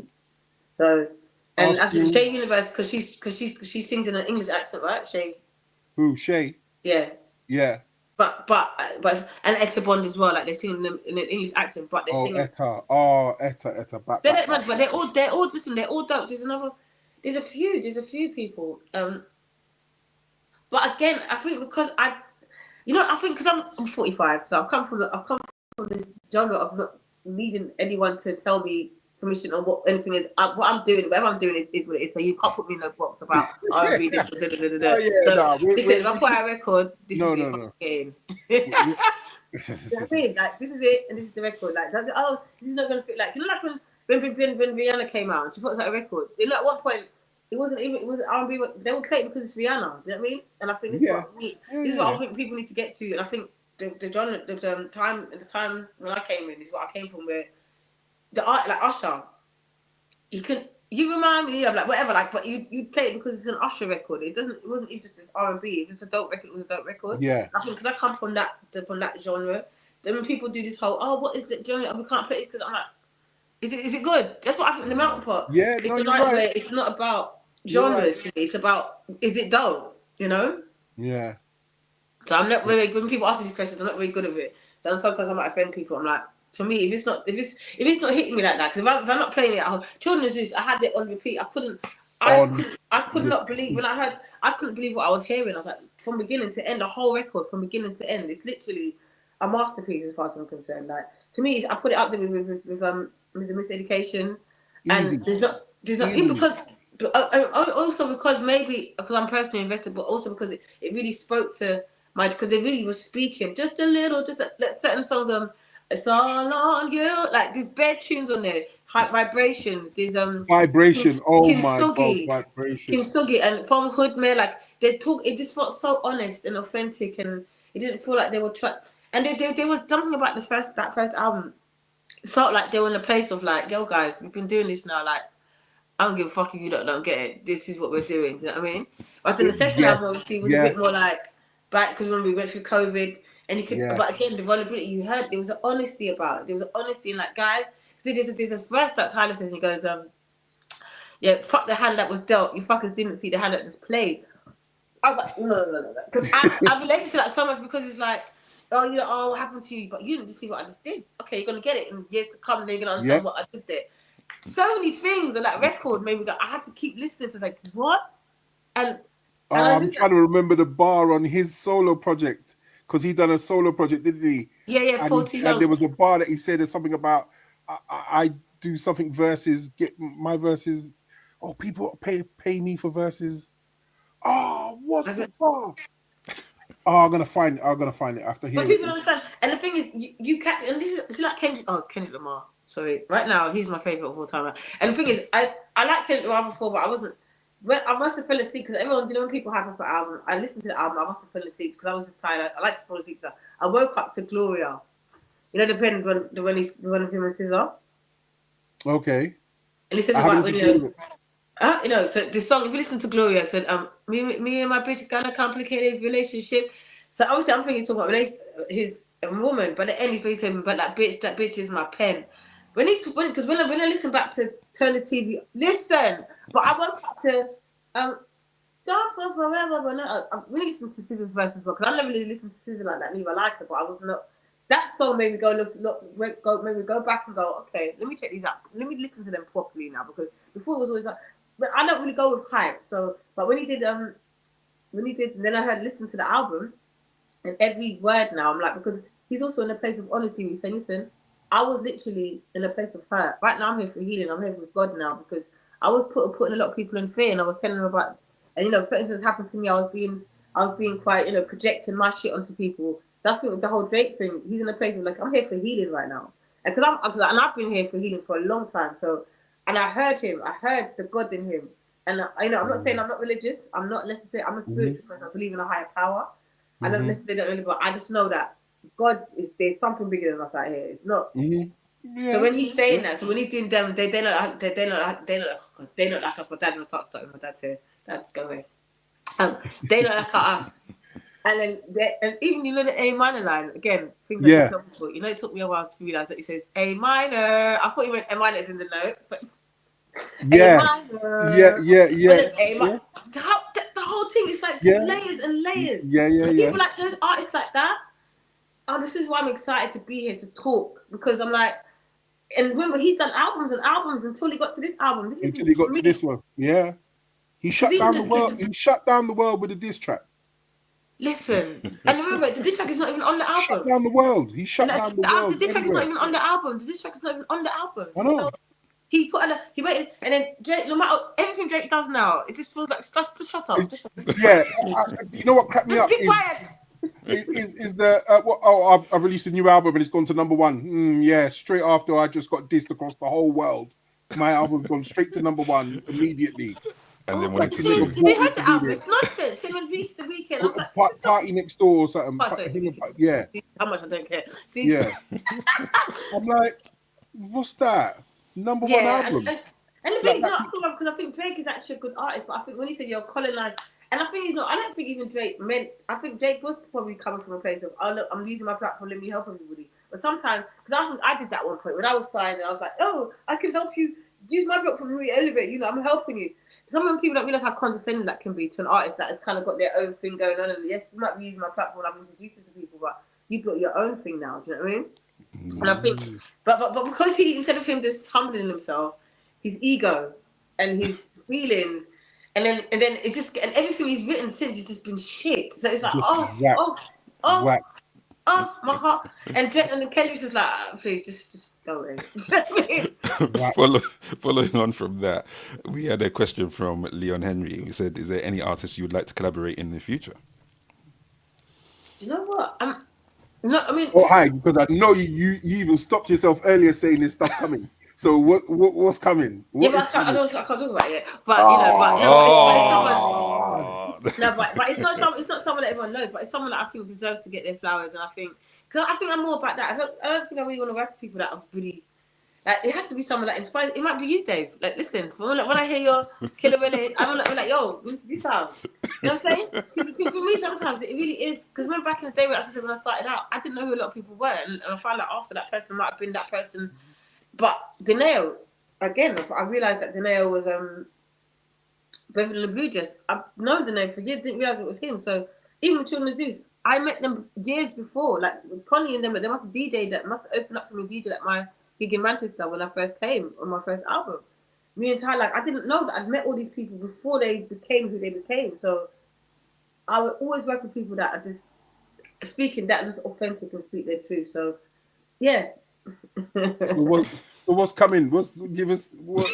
No. You see the angle of Butcher's face. Angle of Butcher's face. Like, tell us now. Tell us. Collaboration. Come on. Is there anyone Listen, you'd like to I'm collaborate? down to work with anyone that is listening to themselves and that is listening to me. So, and there was a point where I think I was listening. So back then, even I said before I started out, all the people that I was attracting, like the Estelles and stuff like that. But I realized after a while, when it was time for me to again do my record, people weren't listening. They weren't listening to me how I thought they were listening to me. They were like, "Oh my God, Taylor!" It was more because I was the first one to do it at the time before they got to do it. So I was like, "Oh, I'm inspired by her." But when I'm listening, actually listen to my songs, I'm saying, "I'm not the kind of girl that's smiling about ain't feeling her." I'm not the kind. I've always said I'm not here for the bullshit. But then when I'm even drawing board or all those kind of songs, they're also even though I didn't write some of them songs, there were still conversations that I had with people that would still represent me. But again, because I wasn't in control of it, I could never call myself that songwriter that I was. I feel obviously Love was the song that got me signed, but again, it was always the thing of I was always honest about the fact like I'm not in control of. And this is the thing where I think a lot of people, they listen to people, they find when something goes viral, they just listen to a song, but sometimes they're not necessarily hearing what the people are saying in the song. We've heard of a lot of songs that we don't realise are like, oh, this is actually quite deep. Like, it's a bit... emotionally and mentally. Yeah, and it's a bit damaging, but we've grown up because of the vibes and in a club and because there's certain frequencies, but when you actually listen to... So I grew up on a period of Whitney Houston's, I decided long ago never to walk in anyone's shadows. If I fail, I succeed. At least I live as I believe. No matter what they take from me, they can't take away my dignity. I found a greatness. That's what I grew up on. Sex and chocolate. Sorry. Exactly. But or even optimistic by Sounds of Blackness. As long as you keep your... Listen, all now that drops now, instantly, there's a calm, there's a wave of emotion that comes through the whole room. No matter where you are, you could be in a room full of gangsters. That song comes on, everyone just... Yep. So it's how you know that God is powerful, That's how you know love and positivity. No matter how much you want to be negative, that positive shit, when it's right, you can't deny it. Yeah. When you hear battle, every day is like a battle. Oh man. Do you know how many years after I realized it's a gospel song? It's the gospel. Do you understand? It's a gospel years song. Afterwards. Before it was gunman, gunfinger with dancing. And we're on the road trip, and Reds turned around and goes, "Do you know this is a gospel song?" Oh yeah. If you need him to DJ, let me know. Of course, Jesus. Yeah. Come on. All of you. He's ready. He's ready to go. Yeah. But yeah, gospel song. Biggest, one of the biggest gospel songs ever made. Biggest. And again, as you said, because you're in a club and most people are high, buzzing, dancing to it, you don't realise you're dancing to some... So a lot of drum and bass songs are actually quite uplifting songs. Like or house garage, like they're coming from a place of spiritual. There's a spiritualness. So that's why this song, like Missing You song, like the way that people resonate. Even Heartbeat, when I think about it, I thought I was writing it about love, but I think I was writing about the high power. I really do, because it was when I think about it now, where it was coming from. When I listen back to a lot of my songs, I'm like, they're coming from a place of unconditional love. I trust you. Like I want you. I've surrendered to you. Kind of songs. And those songs, I realize when I write them, even when I sing them and I listen, I'm like, did I write that? Like, yo! Because you asked me to write again, I wouldn't be able to, you can't ask me to write that again because it wasn't me that I didn't write that. It was, I wrote it, but I didn't write it. Yeah. You know what I mean? Well, this is what I'm saying. When the music and the sonics and the energy and you know what I mean, when it does happen in the right way, you get some beautiful projects. Beautiful thing. It's funny because but I would say, would you do another house tune? All day long, but he was right. Because it's funny because Alexander Nutt. I don't know. You know who Alexander Nutt is? Alexander Knight. Nuts, but he's like a DJ. He's got a thing on NTS, but he says he must have put up a thing. It's like, yo, anytime he plays "Finally Over You," it means you come to that part in the evening where we've unlocked the door. And everyone's ready to go through this door of just like, we're ready to just be into. And then when he plays it and he shows footage of literally the whole room just literally just, and I'm like, that's it. And when he did, and that's when I realized I've done it because there's all these different genres. The house, something about, I hated house starting out. I hated house music. Do you remember that? If you want to save the day, I need a miracle. Because I said it was that. Oh, right, that's more dance. Yeah, I know. I hated the song. I hate everything. I was like, oh, this is my fucking... I was like, and that was house music to me. Like, it's like, no. But then, okay. When I went through my little thingy, lost myself for a minute. And I went to this, must have been this party in SE1, and the song called The Boss by the Braxtons came on. I was so love can take motion. Listen, the way I was like, what?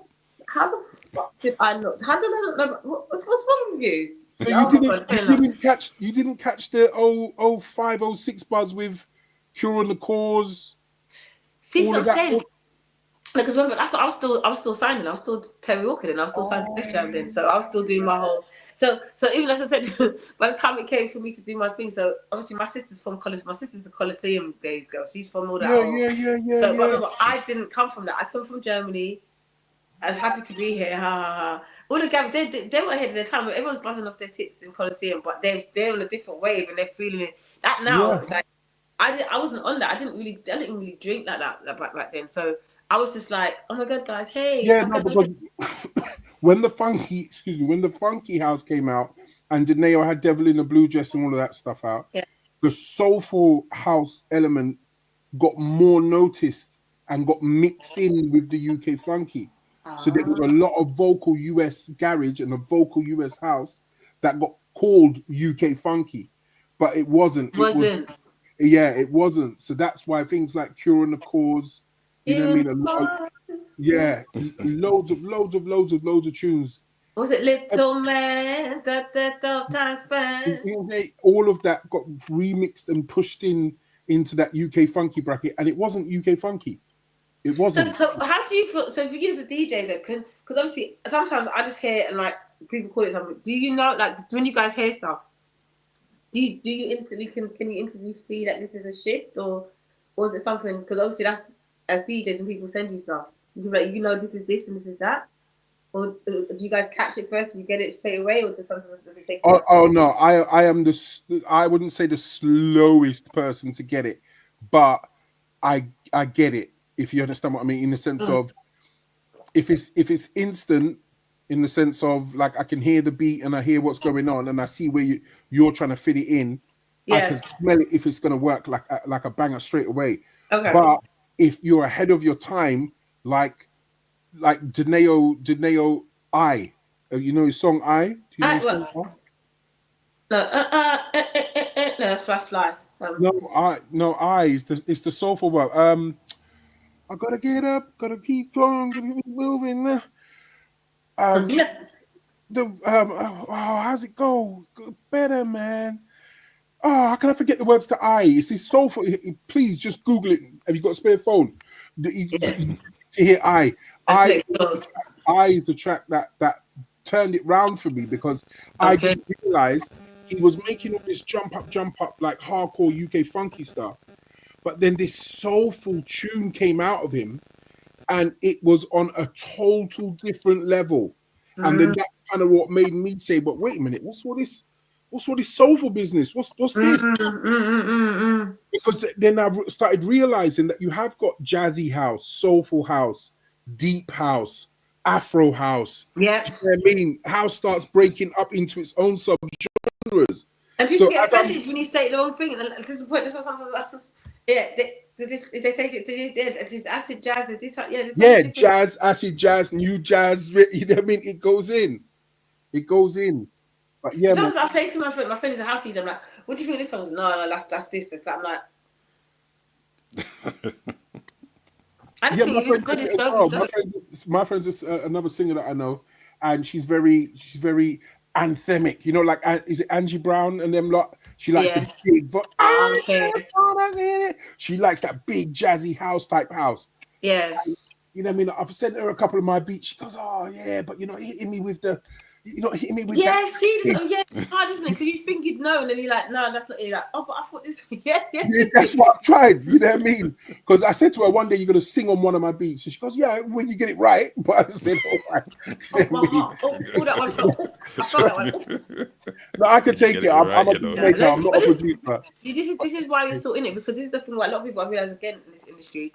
The moment they get rejection, that's it. They're hating on me. No. I'm fine with it. No one's hating on you. You just got to keep working. Because remember, these people give up so quickly. Oh, yeah, look. Listen, imagine if we stopped after the first little free hurdles. I want to still be here. I want to have met Children's Zeus. I want to have done certain records now. Do you know what I mean? You know what I'm saying? But people just think this comes as a overnight. But because we're in a time of viral. Oh, it's gone. Don't you hate that word? It's gone viral. Oh, shut up. Oh, What does that mean? Bad business, man. Streaming had the algorithm, the numbers. Madness. Absolute madness. Is it good? Is it good? It's right. Do you know, something's gone viral. It's shit. It's foolishness. Yes, anyway, again, let me just like, this is how my age is showing, see? Terry, look at that. 2 hours of conversation flowed already. No yeah. Way. Can you believe it?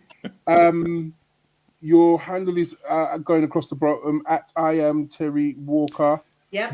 Your event in Brixton happens every last Friday of the month at the Chip Shop. Yeah.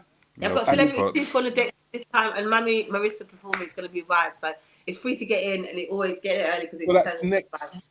Is that this coming this Friday? Mm-hmm. Yeah. You got who? Celebrity Super. Celebrity Super is on the deck. It's going to be run, and Mammy Marissa is going to be performing. She's dope. She's from Brixton. Oh, wicked. Sometimes I have up and coming. Sometimes I've had Danae and I've had Kelly and everyone else, but sometimes I get up and coming as a an opportunity to do their thing. So she's you know what you're doing. You know what you're doing. You know it has to be that levels. And the night's called Melting Pot. Is it the Melting Pot? Yeah. And then I have my radio show as well, which comes out every two months. But I usually put. You just go on my Instagram. I usually always post everything. That's going across the bottom right now. I am Terry Walker. Yeah. Brilliant. Thank you so much. Thank you so much. Oh my God, 2 hours for real. That's crazy. Crazy. Can't it? Jesus Christ. Dave? Yes. Dave. Hi, Dave. Hey, how you doing? Hey, how you doing?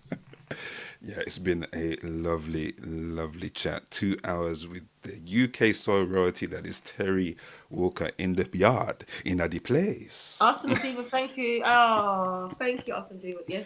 Yes, and thank you to everyone who's tuned in and shared. It's been a lovely experience. Thank you so much for taking the time out to spend with us. Really, really do appreciate it. Sir Butch Cassidy, we are going to be signing out soon, and we'll be back very soon with episode 98 of the Real Soundcheck Podcast. Big up yourself for that. That's big. We're nearly there. Gonna hit 100, man. Nearly there. Yes, indeed. And thanks to everyone in the chat as well. All the man. Big up comments. Big up, everybody. Thank you. Real Soundcheck Podcast each and every Monday, 9:00. Don't forget us. And man, on the road to 100. We're on the road to 100, and it's been really, really special having Terry here with us. So thank you. It's been an honor, seriously. I like this. I live for this, fan. This is what I live. You can tell. Stop talking. Hi, Wendy.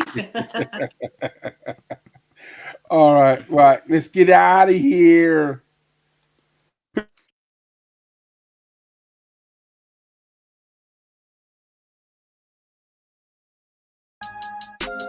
So do I